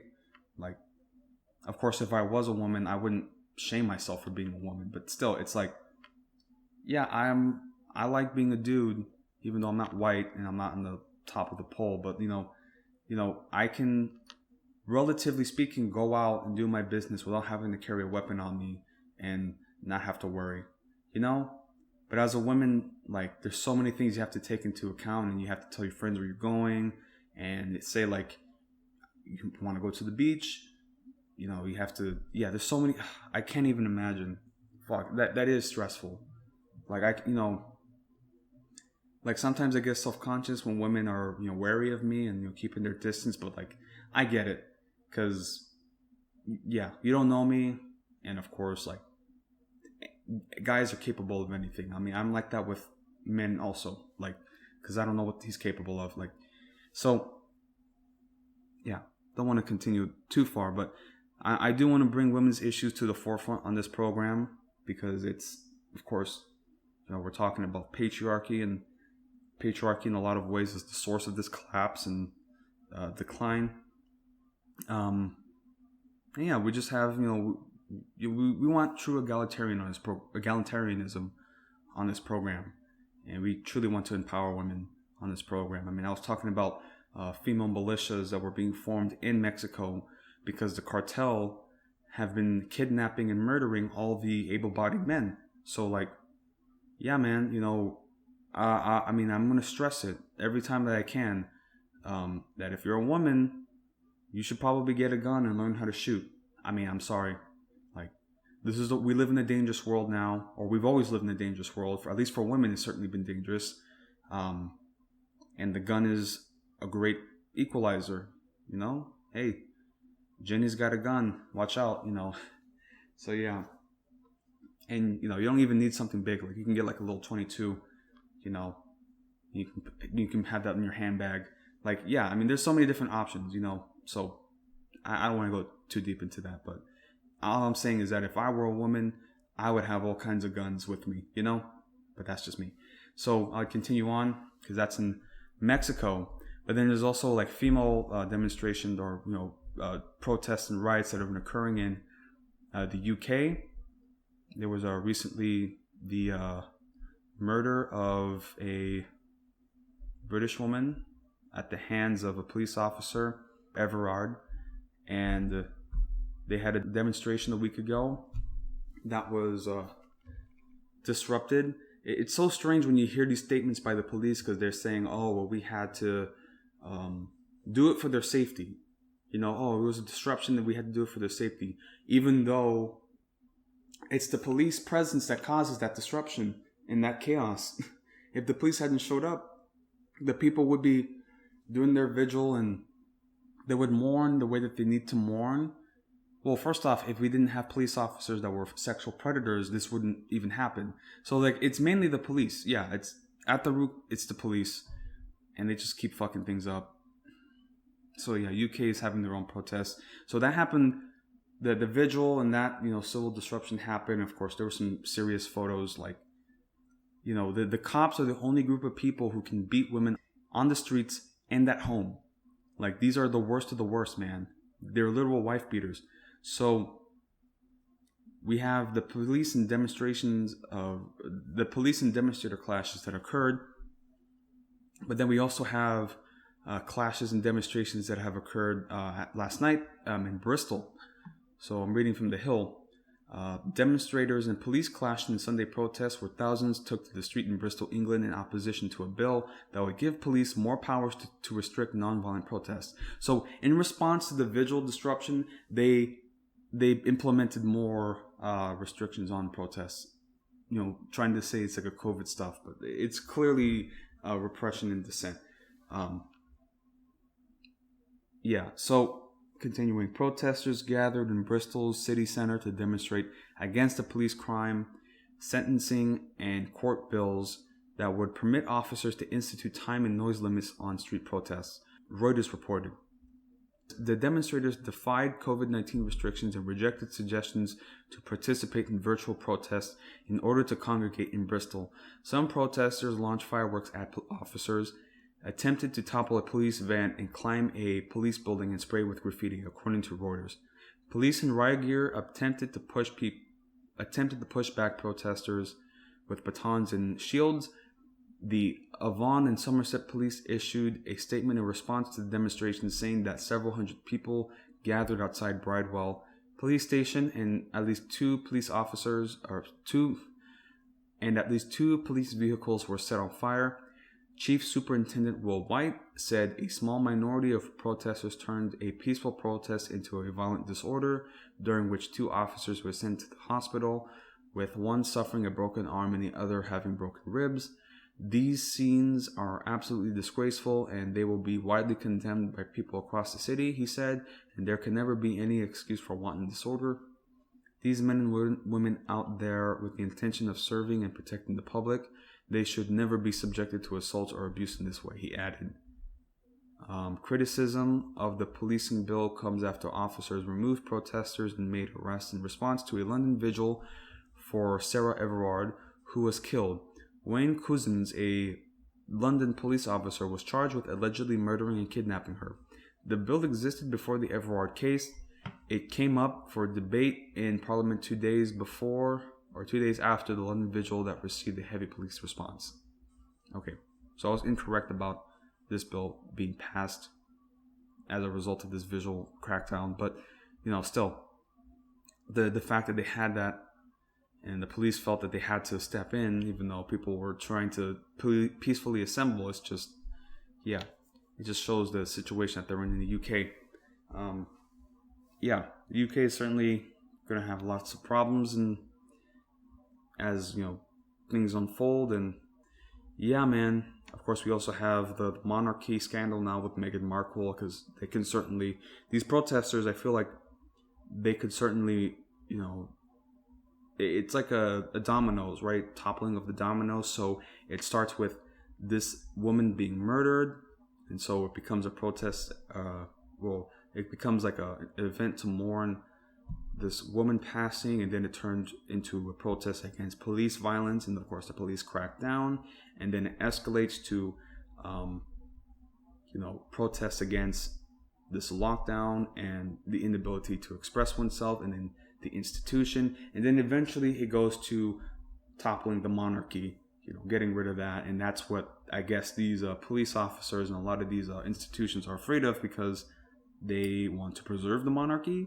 So who knows, maybe this could be the start of something big in the UK.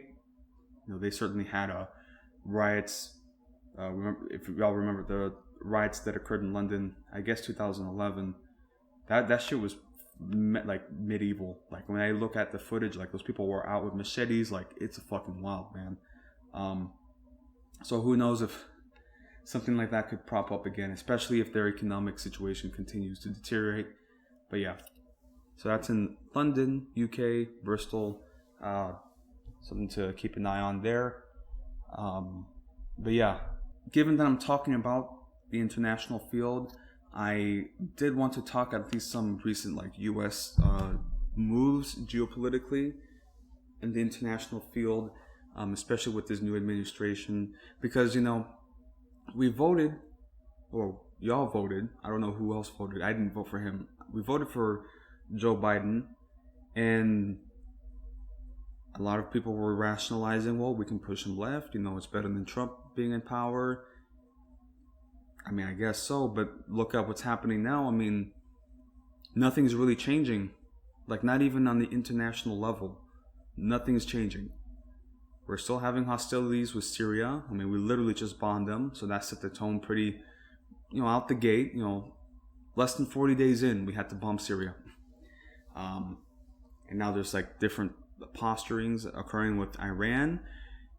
And of course, there was also another statement released on Venezuela. They had like their, I don't know what the report was saying, like, well, there's still, an acute national security threat with Venezuela, so we're going to maintain our position. So like, they're not even changing anything. Okay? And they tried to make contact with North Korea. And of course, North Korea isn't responding.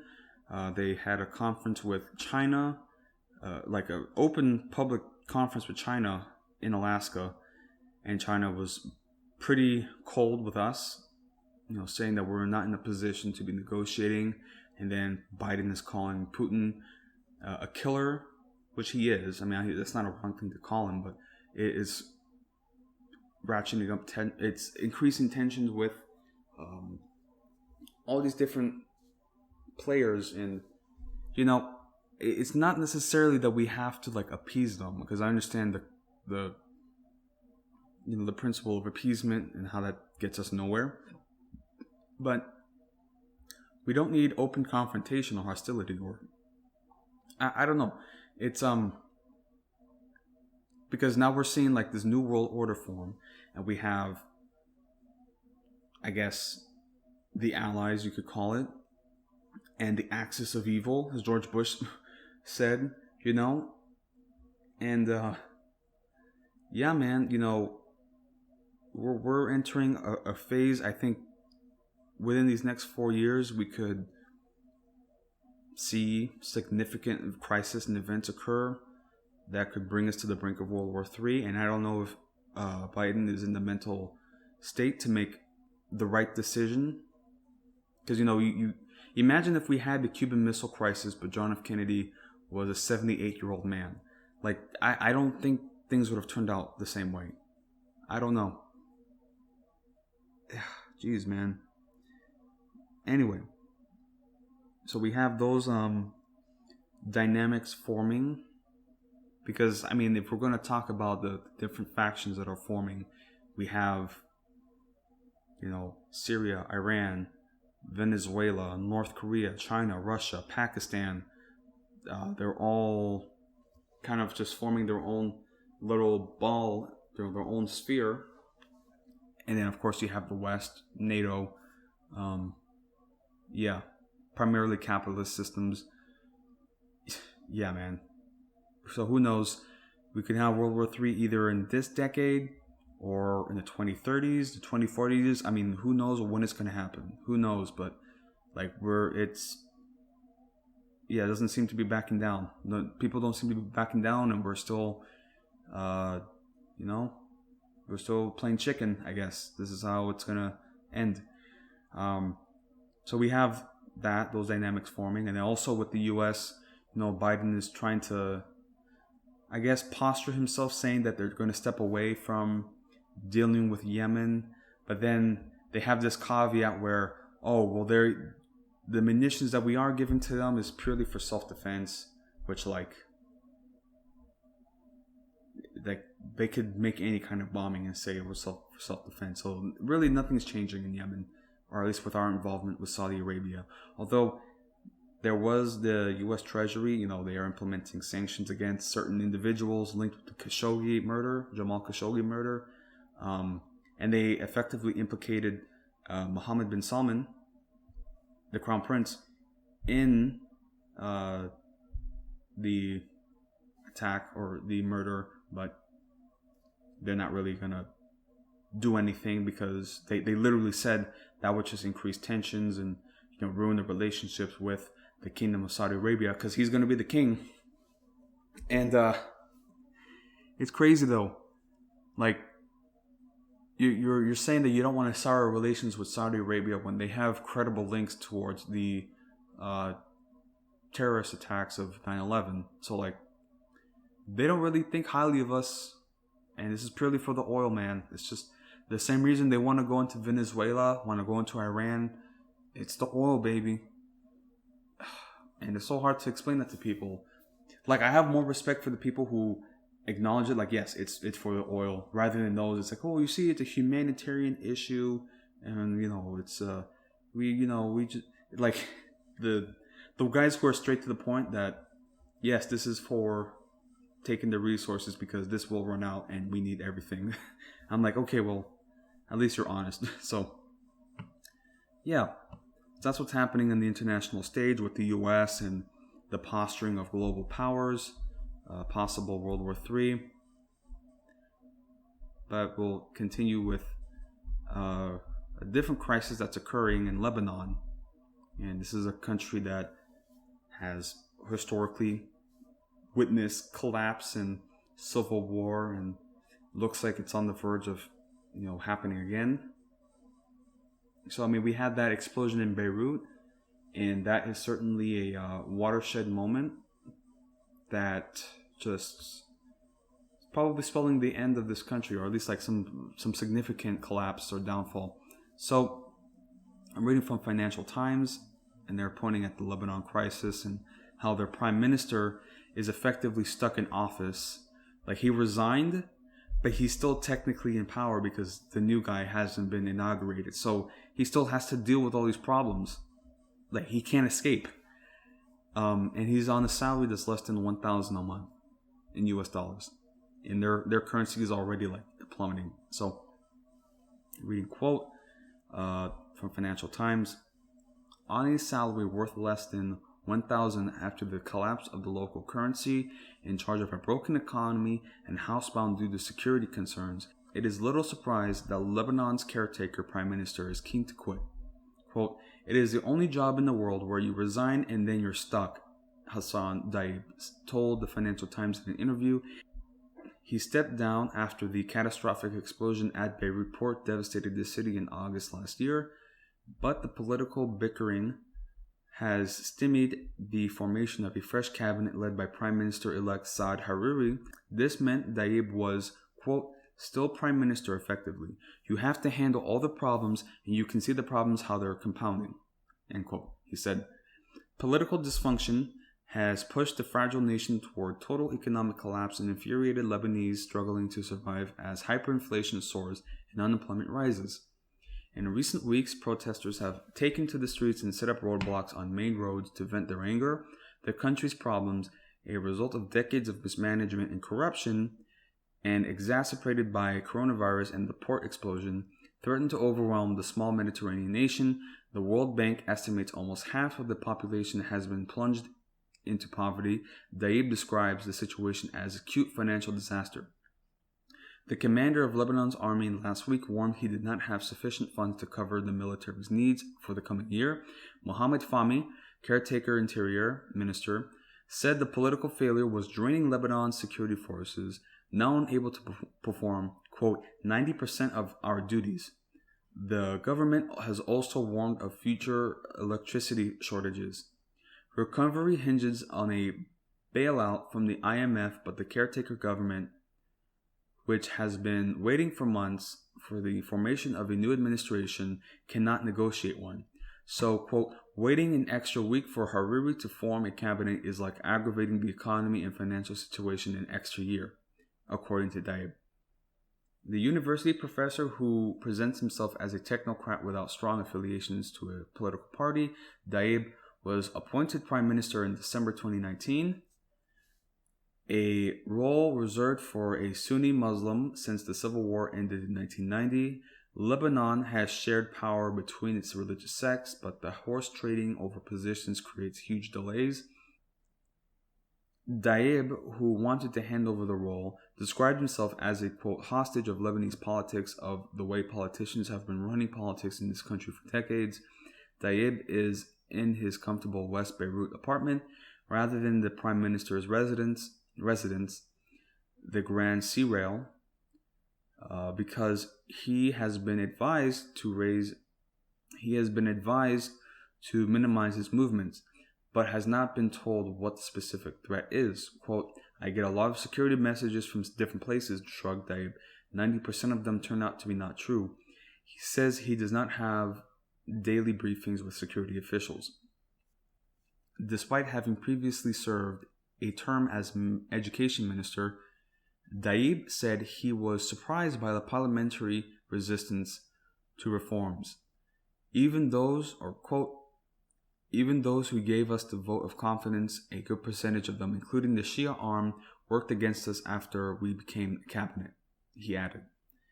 Iran-backed Shia Islamist movement Hezbollah, which has a powerful armed wing, was among the blocs that approved his ministers, a fact that had intensified Lebanon's international isolation.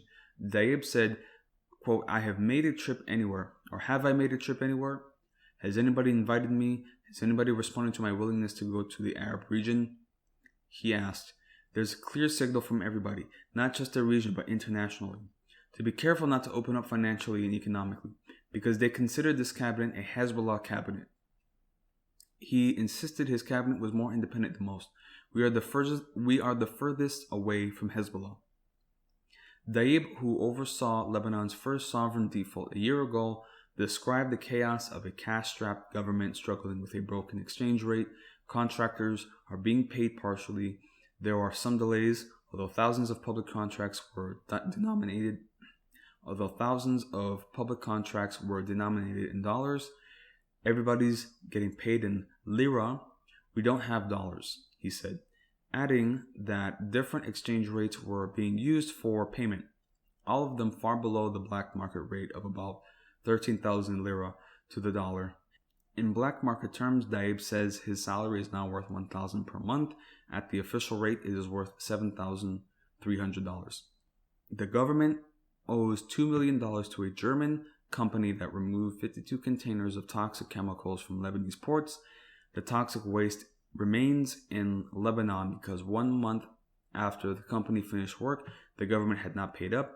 Daib blamed red tape. To address deepening impoverishment, Parliament passed a law allocating 1.2 trillion lira to support poor families in some economic sectors. But with the central bank's foreign currency reserves having dwindled to $16 billion, this was resourced by printing money, said Daib. What else? Still, Daib said his cabinet had made a difference, citing in particular a financial recovery plan and one for the return of refugees to Syria. But he said the last year had been close to hell. I don't regret it, but I don't think any cabinet has dealt with so many parallel simultaneous crises. So that's Lebanon and their situation. It's pretty intense, and they're just, they're on the brink, essentially. So having to see that, and I've been exposed to Lebanese food and Lebanese culture. So it's a real shame that they're, struggling in such a way. And there's been demonstrations and people out in the streets, and it's very easy for them to slide back into civil war. And I'm sure a lot of the young people have already heard enough stories from their parents and grandparents, so they do not want to go back to that. So who knows what happens now? Really, I can't even imagine, just being in that position right now. And already, there is a lot of parallels to the Lebanon situation that are, prescient here. Of course, the economic situation hasn't necessarily been as severe, but it's a very likely possibility, which is why I'm trying to trade in cryptocurrency, because who knows, maybe that could save us. I mean, anything goes, really. So that's in Lebanon, and their crisis there. And also, I wanted to continue with Haiti that I had spoke on earlier. And Haiti, in a lot of ways, is the gangs are openly at war. I mean, I saw a Vice clip where they're just like shooting at each other, the gangs, and the civilians. They're just cooped up in their homes because anytime they step out, they either get kidnapped or killed or something. They get robbed. It's crazy that this is right next to where my homeland is. Like, it's insane. And Haiti is going to be an issue for foreign policy, at least for the United States, because the more I research about the Haiti situation, there's been a lot of interventions in the last 20 years, actually, by the United States. So who knows what happens now and how this unfolds and how they're going to enforce this election and government, because it's very easy for things to unfold and to spiral out of control. And then, of course, you could have militias crossing into the Dominican Republic to raid and get resources, because there could be serious food issues. I mean, it could get really nasty, and who knows how this can unfold. I'm reading from Miami Herald, and they're pointing out the UN Security Council is keeping an eye on this, and they're worried about the instability, and they're also worried about Morsi's one-man rule. So read from Miami Herald, quote, the United States voiced exasperation Monday with Haitian President Jovenel Moïse's one-man rule, blaming his government for the country's delayed legislative vote during a UN Security Council meeting as the embattled leader tried to defend himself on the world stage. Representing the U.S. Ambassador Jeffrey De Laurentiis reminded fellow diplomats that legislative elections in Haiti were due in October 2019. Both before and after that date, he said the council, quote, repeatedly called on Haiti's political stakeholders to come together to set aside their differences and to find a way forward, end quote. Quote, they chose not to do so, De Laurentiis said. However, ultimately responsibility for creating an atmosphere conducive to free and fair elections and then conducting those elections must rest on the government. The United States is disturbed that Haiti's prolonged period of rule by decree continues. The U.S.'s stance as the Caribbean nation is embroiled in a worsening political crisis, and the international community expresses mounting concern at Moïse's rule. In an unusual move, the president himself spoke at the meeting, accusing powerful oligarchs in a radical opposition for his nation's woes. Diplomats weren't convinced, calling Haiti's deteriorating state of affairs under his leadership worrying and shocking. Quote, unpredictability looms large, St. Vincent and the Grenadines Ambassador I. Rhonda King said. Moïse has been ruling by decree for over a year. Opposition leaders contend his time in office ended February 7th. Moïse disagrees, saying he has another year as president. His detractors have gone so far as to install their own interim president. Speaking at the virtual event, Moïse accused the opposition of creating armed gangs, said drug traffickers were behind a rogue police outfit known as Phantom 509 that has been carrying out flash protests across the country and attacking government property, and dismissed concerns about attacks against journalists. He told the council that people dressed up as journalists attacked the police force. Moïse also defended his overzealous use of executive orders and the removal of 3 Supreme Court judges, which has been denounced as a violation of Haiti's constitution by a number of foreign diplomats and human rights groups. Quote, the violent attempts over many times to overthrow the constitutional government by corrupt people have left the situation very difficult, Moïse said in his remarks, which went 20 minutes over his allotted 5 minutes. This policy of chaos has This policy of chaos has meant the government has had to take off the gloves.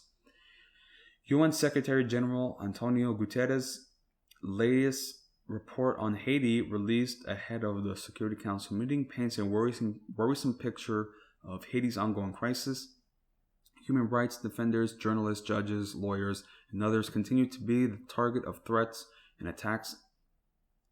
And acts of intimidation, with at least 13 documented cases between September and January, the report said. In the past 12 months, kidnappings increased by 200% compared with the previous year, the report found. Homicides were also up, increasing by 20% in 2020, with 3/4 of the cases recorded in the western part of the country, which encompasses the Port-au-Prince metropolitan area. The human rights situation in Haiti continued to be negatively affected by the activity of gangs and the continued failure of state authorities to adequately protect citizens' rights to life and security, the report concluded. The report noted the government has said it is working to address public safety issues, increasing the budget for the Haiti National Police Force, but investigators also found scant impact on the Haitian criminal justice system. The UN leader nonetheless seemed to back Morsi's push to change the constitution, saying that, quote, a minimum consensus among all political stakeholders could help make it a success.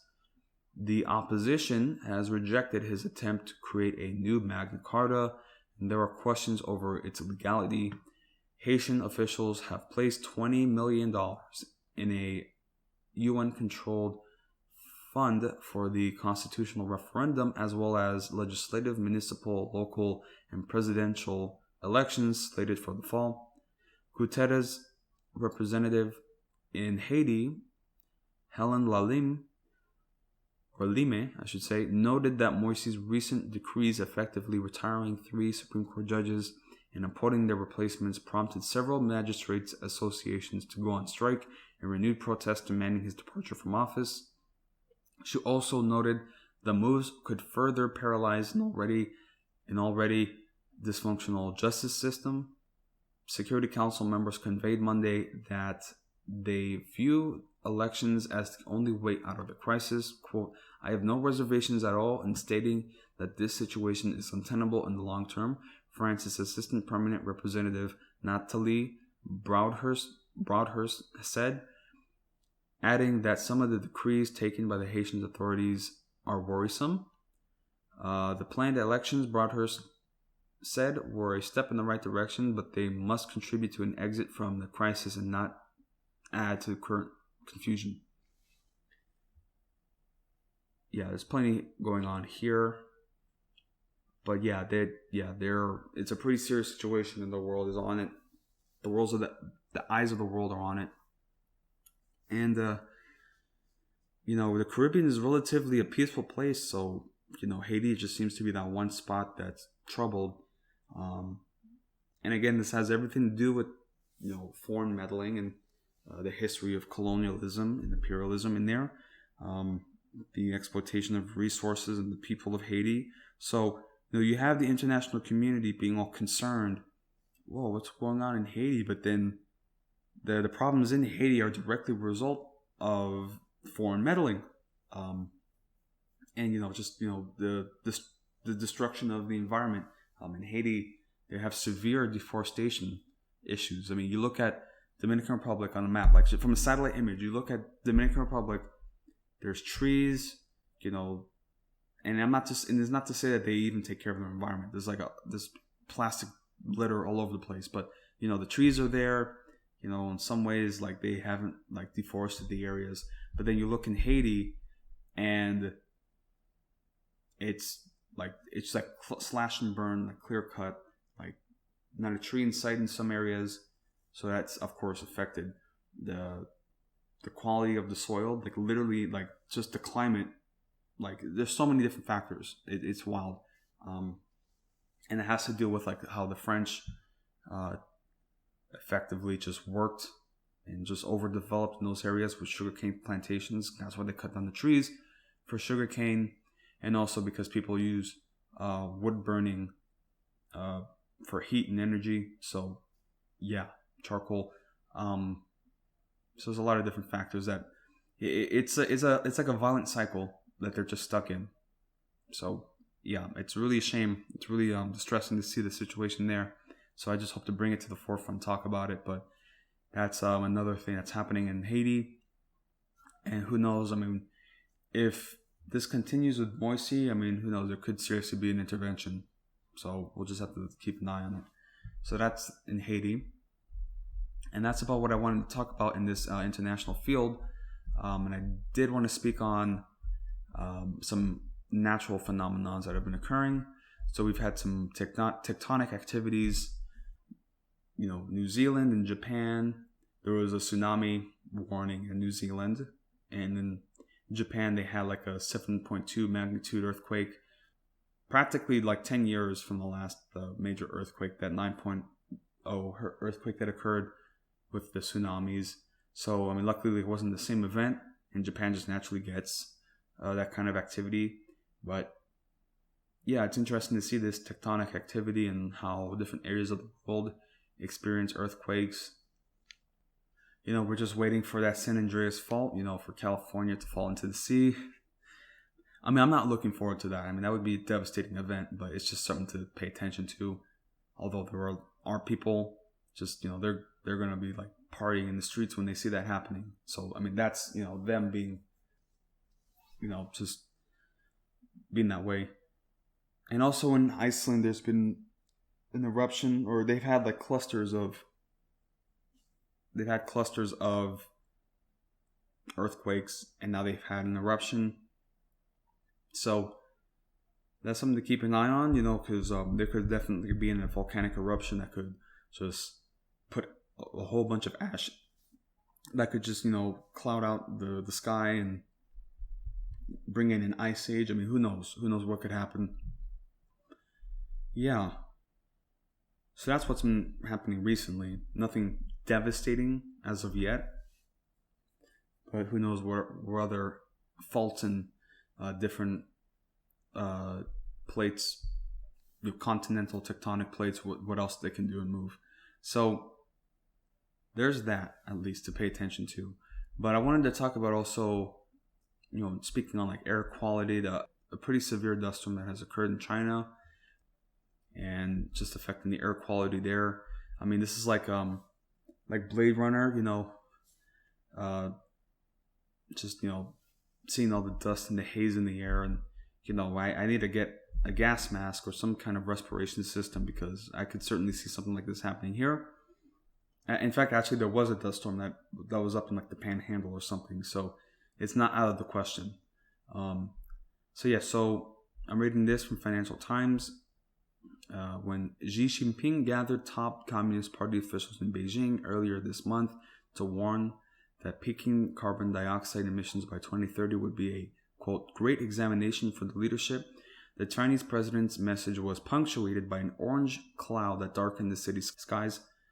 China's worst dust storm in a decade led to record readings of harmful fine particulate matter at the city's air quality monitoring stations. In Mongolia, the storm left 6 people dead and dozens missing. The dust storm has also underscored warnings from environmentalists that global improvement to air quality from coronavirus-induced lockdowns may prove to be a fleeting respite from worsening greenhouse emissions if major economies fail to prioritize sustainability in stimulus packages. Extreme weather events played out an outsized role in global air pollution last year, even as lockdowns meant the concentrations of PM 2.5, the microscopic particulate matter that worsens respiratory diseases, fell in 65% of cities monitored by IQ Air, a Swiss air pollution tracking company. And they have a bit of a graph, IQ Air, and it's just showing the different spikes in air quality in Beijing. And then in the recent weeks or months, it's spiked at its highest at 150. Let's see, what's the measure? Okay, so 150 micrograms per cubic meter. That's actually pretty, dense. So, Yes, record wildfires in the USA, Australia, Siberia, and South America caused some of the only worsening air quality to be recorded globally in IQ air in Sao Paulo, Los Angeles, and Melbourne. The same trend was apparent in China, where desert oasis cities such as Hotan and Kashgar in the northwestern Tarim Basin suffered the worst air quality as dust interacted with rising fossil fuel emissions to create extreme pollution episodes. In recent decades, seasonal storms that sweep dirt down from the Gobi Desert to Beijing have become less frequent, in part because of a vast government campaign to plant a green Great Wall of trees across northern China, but the geography of the Mongolian plateau makes the region especially vulnerable to the effects of climate change. Temperatures in Mongolia rose by 2.24 degrees from 1940 to 2015, triple the global average. Du Shiwei, a researcher at the state-run Chinese Academy of Social Sciences, told state broadcaster CCTV this week that Mongolia will have the earliest ecological reaction to the extreme weather because of its high altitude and sparse vegetation. Avoiding the worst effects of climate change in Mongolia will in large part be determined by decisions in China, the world's largest emitter. Despite Xi's pledge last year to reach net zero carbon emissions by 2060, China's 5-year economic blueprint released this month disappointed those who had hoped for strict curbs on polluting coal power plants. Even before the dust storm, Beijing was mired in a relapse of poor air quality at levels similar to 2016, caused by soaring productions of steel, cement, and aluminum. So yeah, they're pointing towards their industrial activity. They're one of the leading emitters of carbon emissions, and they have this seasonal dust storms as a result of the wind activity from the Gobi Desert and also just other deserts in the region. It's pretty severe. They've had this happens quite a bit actually. These dust storms. Compounded with the air quality of their emissions. So yeah, people die from this a lot. It's pretty severe, the air quality issues that they have in China. So yeah, again, this is like Blade Runner in a lot of ways. So they're certainly going to, I could certainly see them just having like respirators, like mask and not even like a gas mask, just like a little thing that you put over your nose and mouth. Who knows? It's going to be interesting to see like fashion wear and accessories as we continue as a civilization, because the air quality is going to be an issue and people are just going to find a way to make it like fashionable, because you already saw with the masks here with the COVID pandemic, and people were like accessorizing it or adding, I saw one person with a mask on, it's like donuts, or they're making it cute and whatever, but it just becomes like your shirt. Like you just have to wear it when you're going outside, there's gonna be no shoes, no shirt, no mask, no service. That's what it's gonna end up being, So yeah. So that's the air quality and air pollution problems that are in Beijing. And we also had some dust storms that occurred in Texas, as a result of some weather patterns. So I at least want to talk about that, because those weather patterns, they had the dust storms in Texas, but we also had tornadoes in Texas and just in the deep south in general. Pretty severe tornado storms that have been occurring. So reading this from USA Today. So yeah, storms that battered portions of Alabama and Mississippi Wednesday moved into Georgia and Florida Thursday, as forecasters warned of a day of severe weather across much of the southeast. While an official count has yet to be released for Wednesday's storms, there were reports of at least 24 tornadoes in 5 states and damage to dozens of homes. According to the Weather Channel, forecasters issued a string of tornado warnings Thursday morning around the region where Alabama, Georgia, and Florida intersect. There were worries the storms would intensify as they moved into South Carolina and North Carolina Thursday afternoon, but they mostly stayed below severe limits. At least one person died, and at least 4 tornadoes have been confirmed in Mississippi after storms swept through the state Tuesday and Wednesday. Mallory White, External Affairs Director for the Mississippi Emergency Management Agency, said officials are still reviewing assessments from various counties. Quote, "This is very, very preliminary and can definitely change," White said. Early reports indicate at least 4 tornadoes have been confirmed. White said the Mississippi Emergency Management Agency is waiting to get confirmation on 14 other possible tornadoes from the National Weather Service.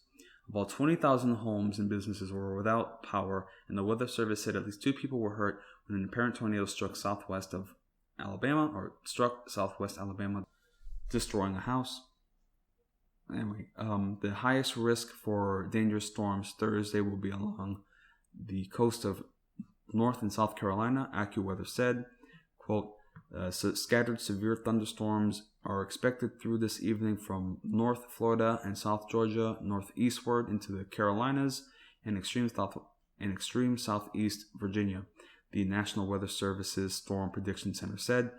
Quote, "Significant tornadoes, wind damage, and large hail will be possible from morning into afternoon," the Storm Prediction Center said. Quote, "Severe thunderstorms will also be possible from parts of the eastern Gulf Coast into the southern and central Appalachians.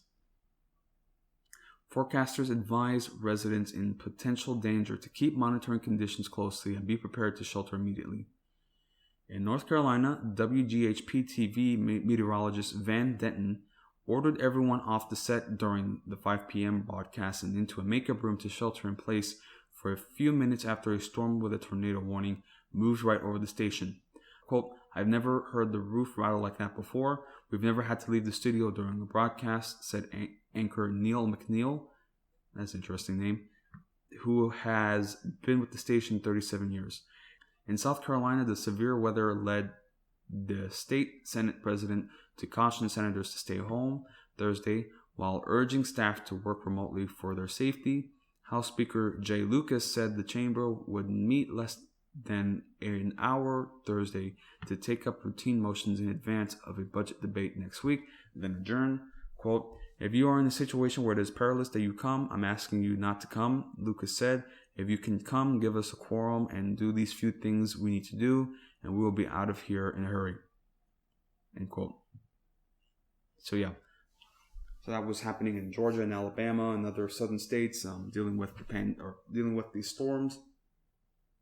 And yeah, these storms, they can certainly be bad.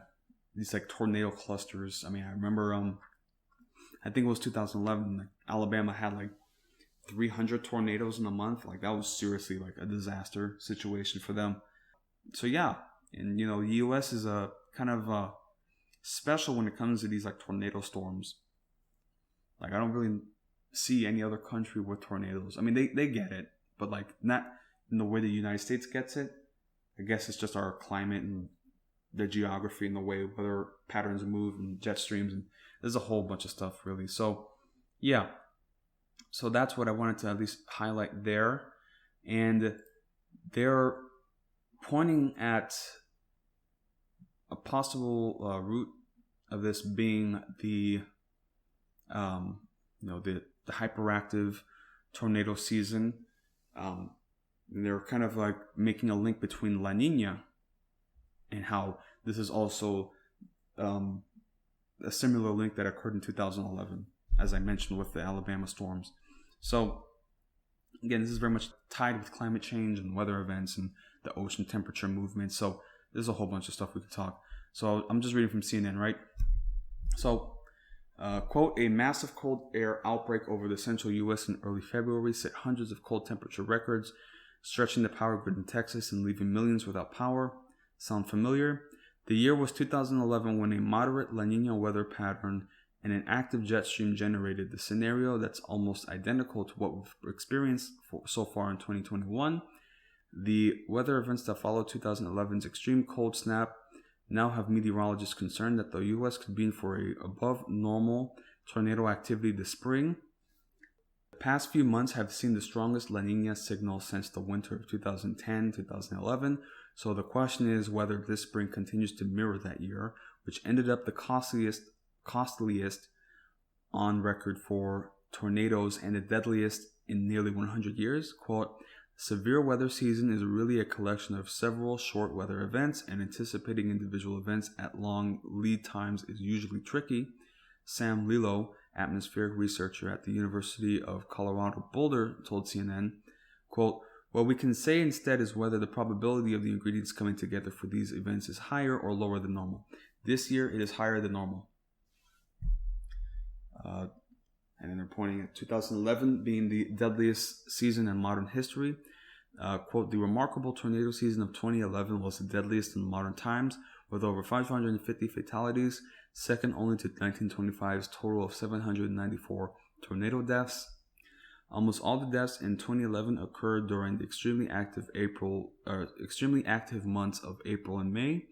That April alone saw 875 confirmed tornadoes, more than any month on record. The super outbreak on April 27th recorded 226 tornadoes, the most tornadoes ever observed on a single day, including destructive twisters in Birmingham and Tuscaloosa, Alabama.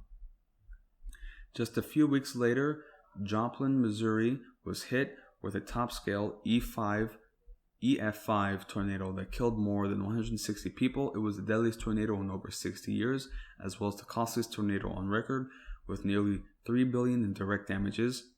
Looking back on 2011, it was the sheer magnitude of the number of events and the fact that so many hit populated areas, and of course, the incredibly high toll in terms of deaths, injuries, and dollar damage, said Bill Bunting, Chief of Forecast Operations for the National Weather Service's Storm Prediction Center. While localized and small-scale weather features played roles in setting up both of these tragic days, the overall large weather patterns that fed into the historic 2011 tornado season are worth looking at to determine the risk for similar days this year. Quote, "Every year has some potential for tornado outbreaks. It's just a matter of trying to accurately predict with as much lead time as possible where that area is likely to be, and then making sure that people are prepared and have a plan," Bunting said. Active forecast for the spring. To paint a picture of what the coming weeks to months weather may look like, forecasters look to La Nina and other global climate and weather patterns such as the Arctic Oscillation, which is different than the polar vortex, to craft what are called subseasonal forecasts. Lilo runs one of these models that, quote, "focuses on the slow, predictable parts of the atmosphere to create forecasts several weeks in advance. Prediction models like it are important for things like seasonal forecasts of temperatures, which are used in energy trading markets, and hurricane season forecasts released each year by the National Oceanic and Atmospheric Association or Administration." Lilo's model recently predicted with a month of lead time the Arctic outbreak that gripped the central U.S. this February.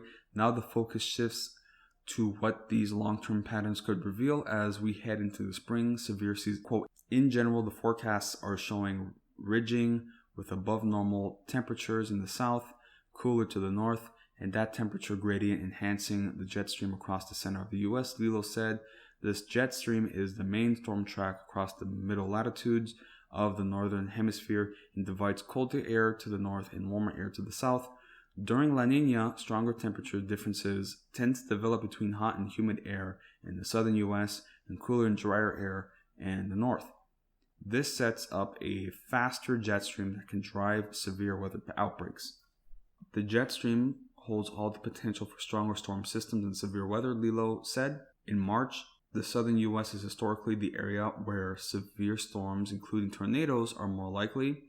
Then, as the northern hemisphere begins to warm, the bullseye for tornadoes will shift west into the central U.S. and eventually north into the northern plains come summer. The jet stream pattern is not unfavorable for severe weather as we get a little bit later into March and certainly beyond, Bunting said. Quote, "If that pattern holds, very strong wind fields down across the Gulf Coast in proximity to warm, moist air suggest the Gulf Coast in the near term may be an area to watch closely." How La Nina relates to tornadoes. Similar to this year, a moderate La Nina was the main feature of 2011. La Nina and its counterpart El Nino can play a significant role in the position of the jet stream, temperature, and precipitation patterns over the U.S., which all play a role in the formation of severe weather. The El Nino or La Nina conditions in the winter months can be used to help pinpoint the tornado frequency during the peak of severe storm season in spring. Recent studies have found, and there's like a little sliding bar, so I'm trying to see. Okay, so they have one for El Nino, and well, I don't have the screen cap on, but I'm just going over what happens over La Nina. And as you hit into La Nina, you have the central, like southern area that certainly creates possibility for severe storm events. But then you go over to El Nino, and it's less severe or frequent. So yeah. Quote, the flow of warm, humid air from the Gulf Coast increases in strength during springs that follow La Nina, which produces the fuel needed to form storms. Jason Furtado, assistant professor of meteorology at the University of Oklahoma, said, the stronger flow increases the low-level wind shear that also favors the formation of tornadoes and hailstorms. The past several months have featured the strongest La Nina since 2011, and this pattern is expected to continue to impact weather over the next several months, though through the heart of severe weather season, according to the NOAA's Climate Prediction Center. Yeah, so this is a pretty lengthy article, and it goes into depth about different parallels between 2011 and this year. So effectively, if you're in an area that is prone to hurricanes, or I should say tornadoes, it's probably best to prepare. I mean, if you get tornadoes, then you probably already know how to prepare for it. Actually, last year we had a tornado in our area, and it quite literally formed like it was an F3 tornado, which is pretty bad actually. Like this, any tornado is bad, and F3 is like a major one.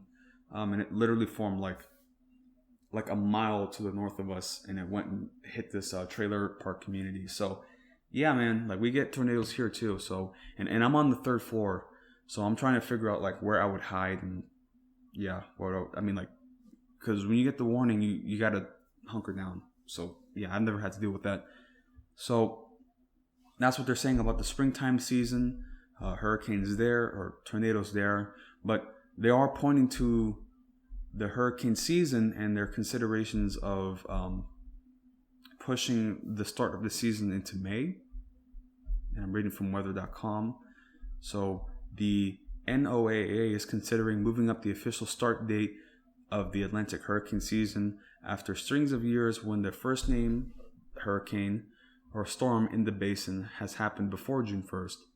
A team from the National Hurricane Center and the National Weather Service will likely take up this topic this spring. NHC spokesperson and meteorologist Dennis Feltgen confirmed in an email to weather.com Friday. A recommendation was made at the most recent NOAA Hurricane Conference in December. The team be assembled this year to discuss the ideas. Falcon said in a statement, quote, considerations for the team would include a determination of the quantitative threshold for adding or removing dates from the official Atlantic hurricane season, he said. Then an examination would need to take place regarding the need for and potential ramifications of potentially moving the beginning of the hurricane season to May 15th. Currently, the Atlantic hurricane season officially runs from June 1st to November 30th. The original dates were set in 1935 when a new hurricane warning network was set up with a special telegraph line that operated from June 15th to November 15th. According to the NOAA, those dates were changed in 1965 to coincide with the first day and last days of the month. They've remained the same ever since. Meanwhile, the unofficial kickoff of the season has moved up. Tropical Storm Arthur formed last year on May 16th, marking the 6th consecutive year that a named storm formed before June 1st. Prior to that, at least one named storm had developed before June 1st, each hurricane season since 2015, some of which had impacts in the United States and elsewhere in the Atlantic Basin. In fact, tropical storms have occurred in every month of the year. Any change in dates would affect only the Atlantic hurricane season and would put in line with the Eastern Pacific hurricane season. Earlier named storms are the topic of much research, especially as this might relate to the climate change. Or earlier named storms are the topic of much research, especially as they might relate to climate change. Hurricanes are fueled by warmer ocean temperatures and most often occur in the summer and late fall. The fact that storms are being identified at different times of the year is often attributed to better technology, including high-definition satellites. Quote, named storms have formed prior to the official start of the hurricane season in about half of the past 10 to 15 years, including each of the past 6 years, Felton said. Many of the May systems are short-lived hybrid subtropical systems that are now being identified because of better monitoring and policy changes that now name subtropical storms. The NHC has already decided on one change this year that signals a transition toward earlier storm monitoring. The agency will begin issuing its familiar tropical weather outlooks, which provide the probability of tropical cyclone formations during the next 2 and 5 days on March 15th. The NHC issued 36 special TWOs before June 1st last year, according to Falcon. Hurricane season dates are important not just to forecasters, but also to emergency management officials who use the dates for planning purposes and public awareness campaigns. Last year turned out to be a historic hurricane season, with a record 12 named hurricanes or storms making landfall in the U.S., and they have a list of different names for the hurricane season for 2021, and I'll just go ahead and list them. So there's Anna, Bill, Claudette, Danny, Elsa, Fred, Grace, Henry, Ida, Julian, Kate, Larry, Mindy, Nicholas, Odette, Peter, Rose, Sam, Teresa, Victor, Wanda. And then after that, they'll do the alpha, beta, gamma, whatever.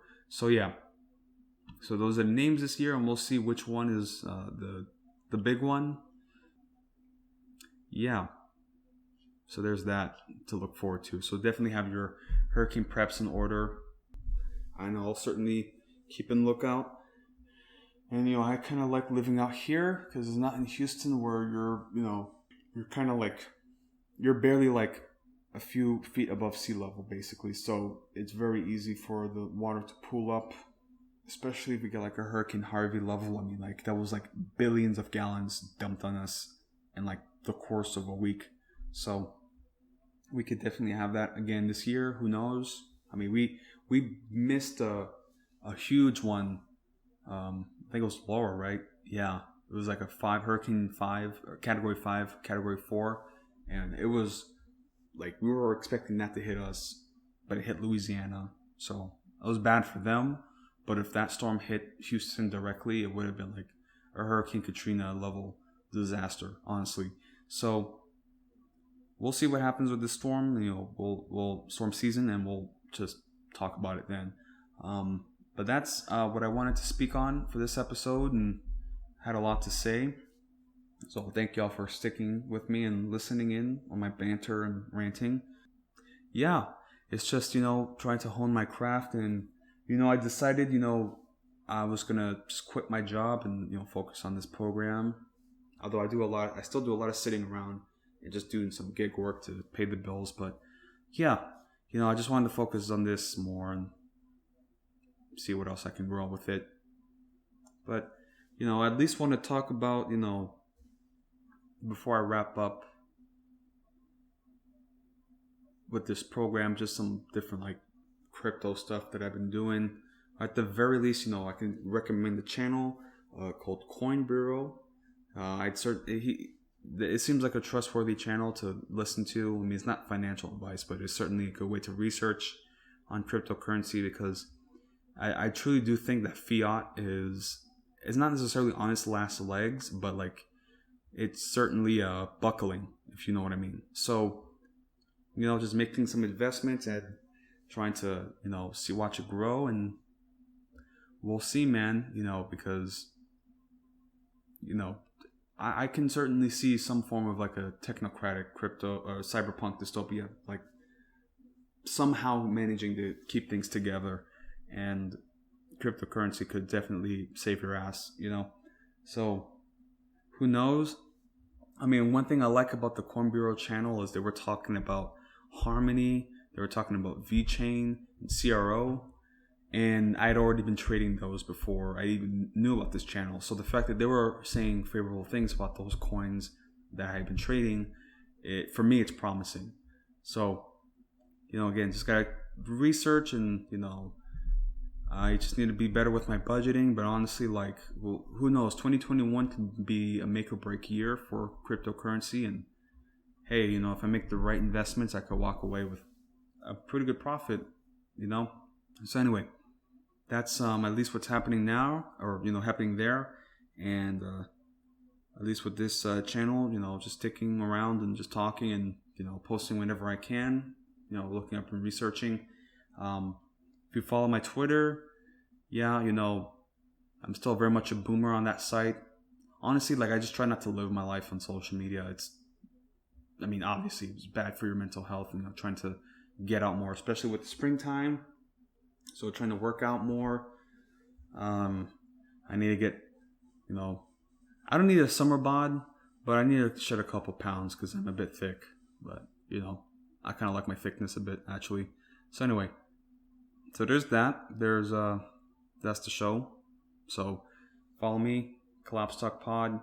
Those are my handles for Instagram and Twitter. So you can just follow me there if you feel, although I could be more active. Honestly, I just need a second person to be working on social media. I just need a second. That's really it. I need my Jamie. I need my Ben Avery. I need somebody who has a better idea on what they're doing. But of course, in this program, we're talking about some really edgy material and content and topics. So I would need somebody who's at least on the same wavelength as me. So that's a bit of a difficult hurdle to jump, but if I keep to it and if I keep working like this, I could definitely find somebody who would want to collaborate. So there's that. Thanks for listening. Hope y'all are keeping your heads up and doing well, and making some money. This is the time to make some money. I just hope that y'all are pulling through. I've certainly been. I've had good days and I've had some really shitty days recently, and I just try to do my best, right? So there's that. Hope you all are doing well, and thanks for listening. So I'll see you on the next one.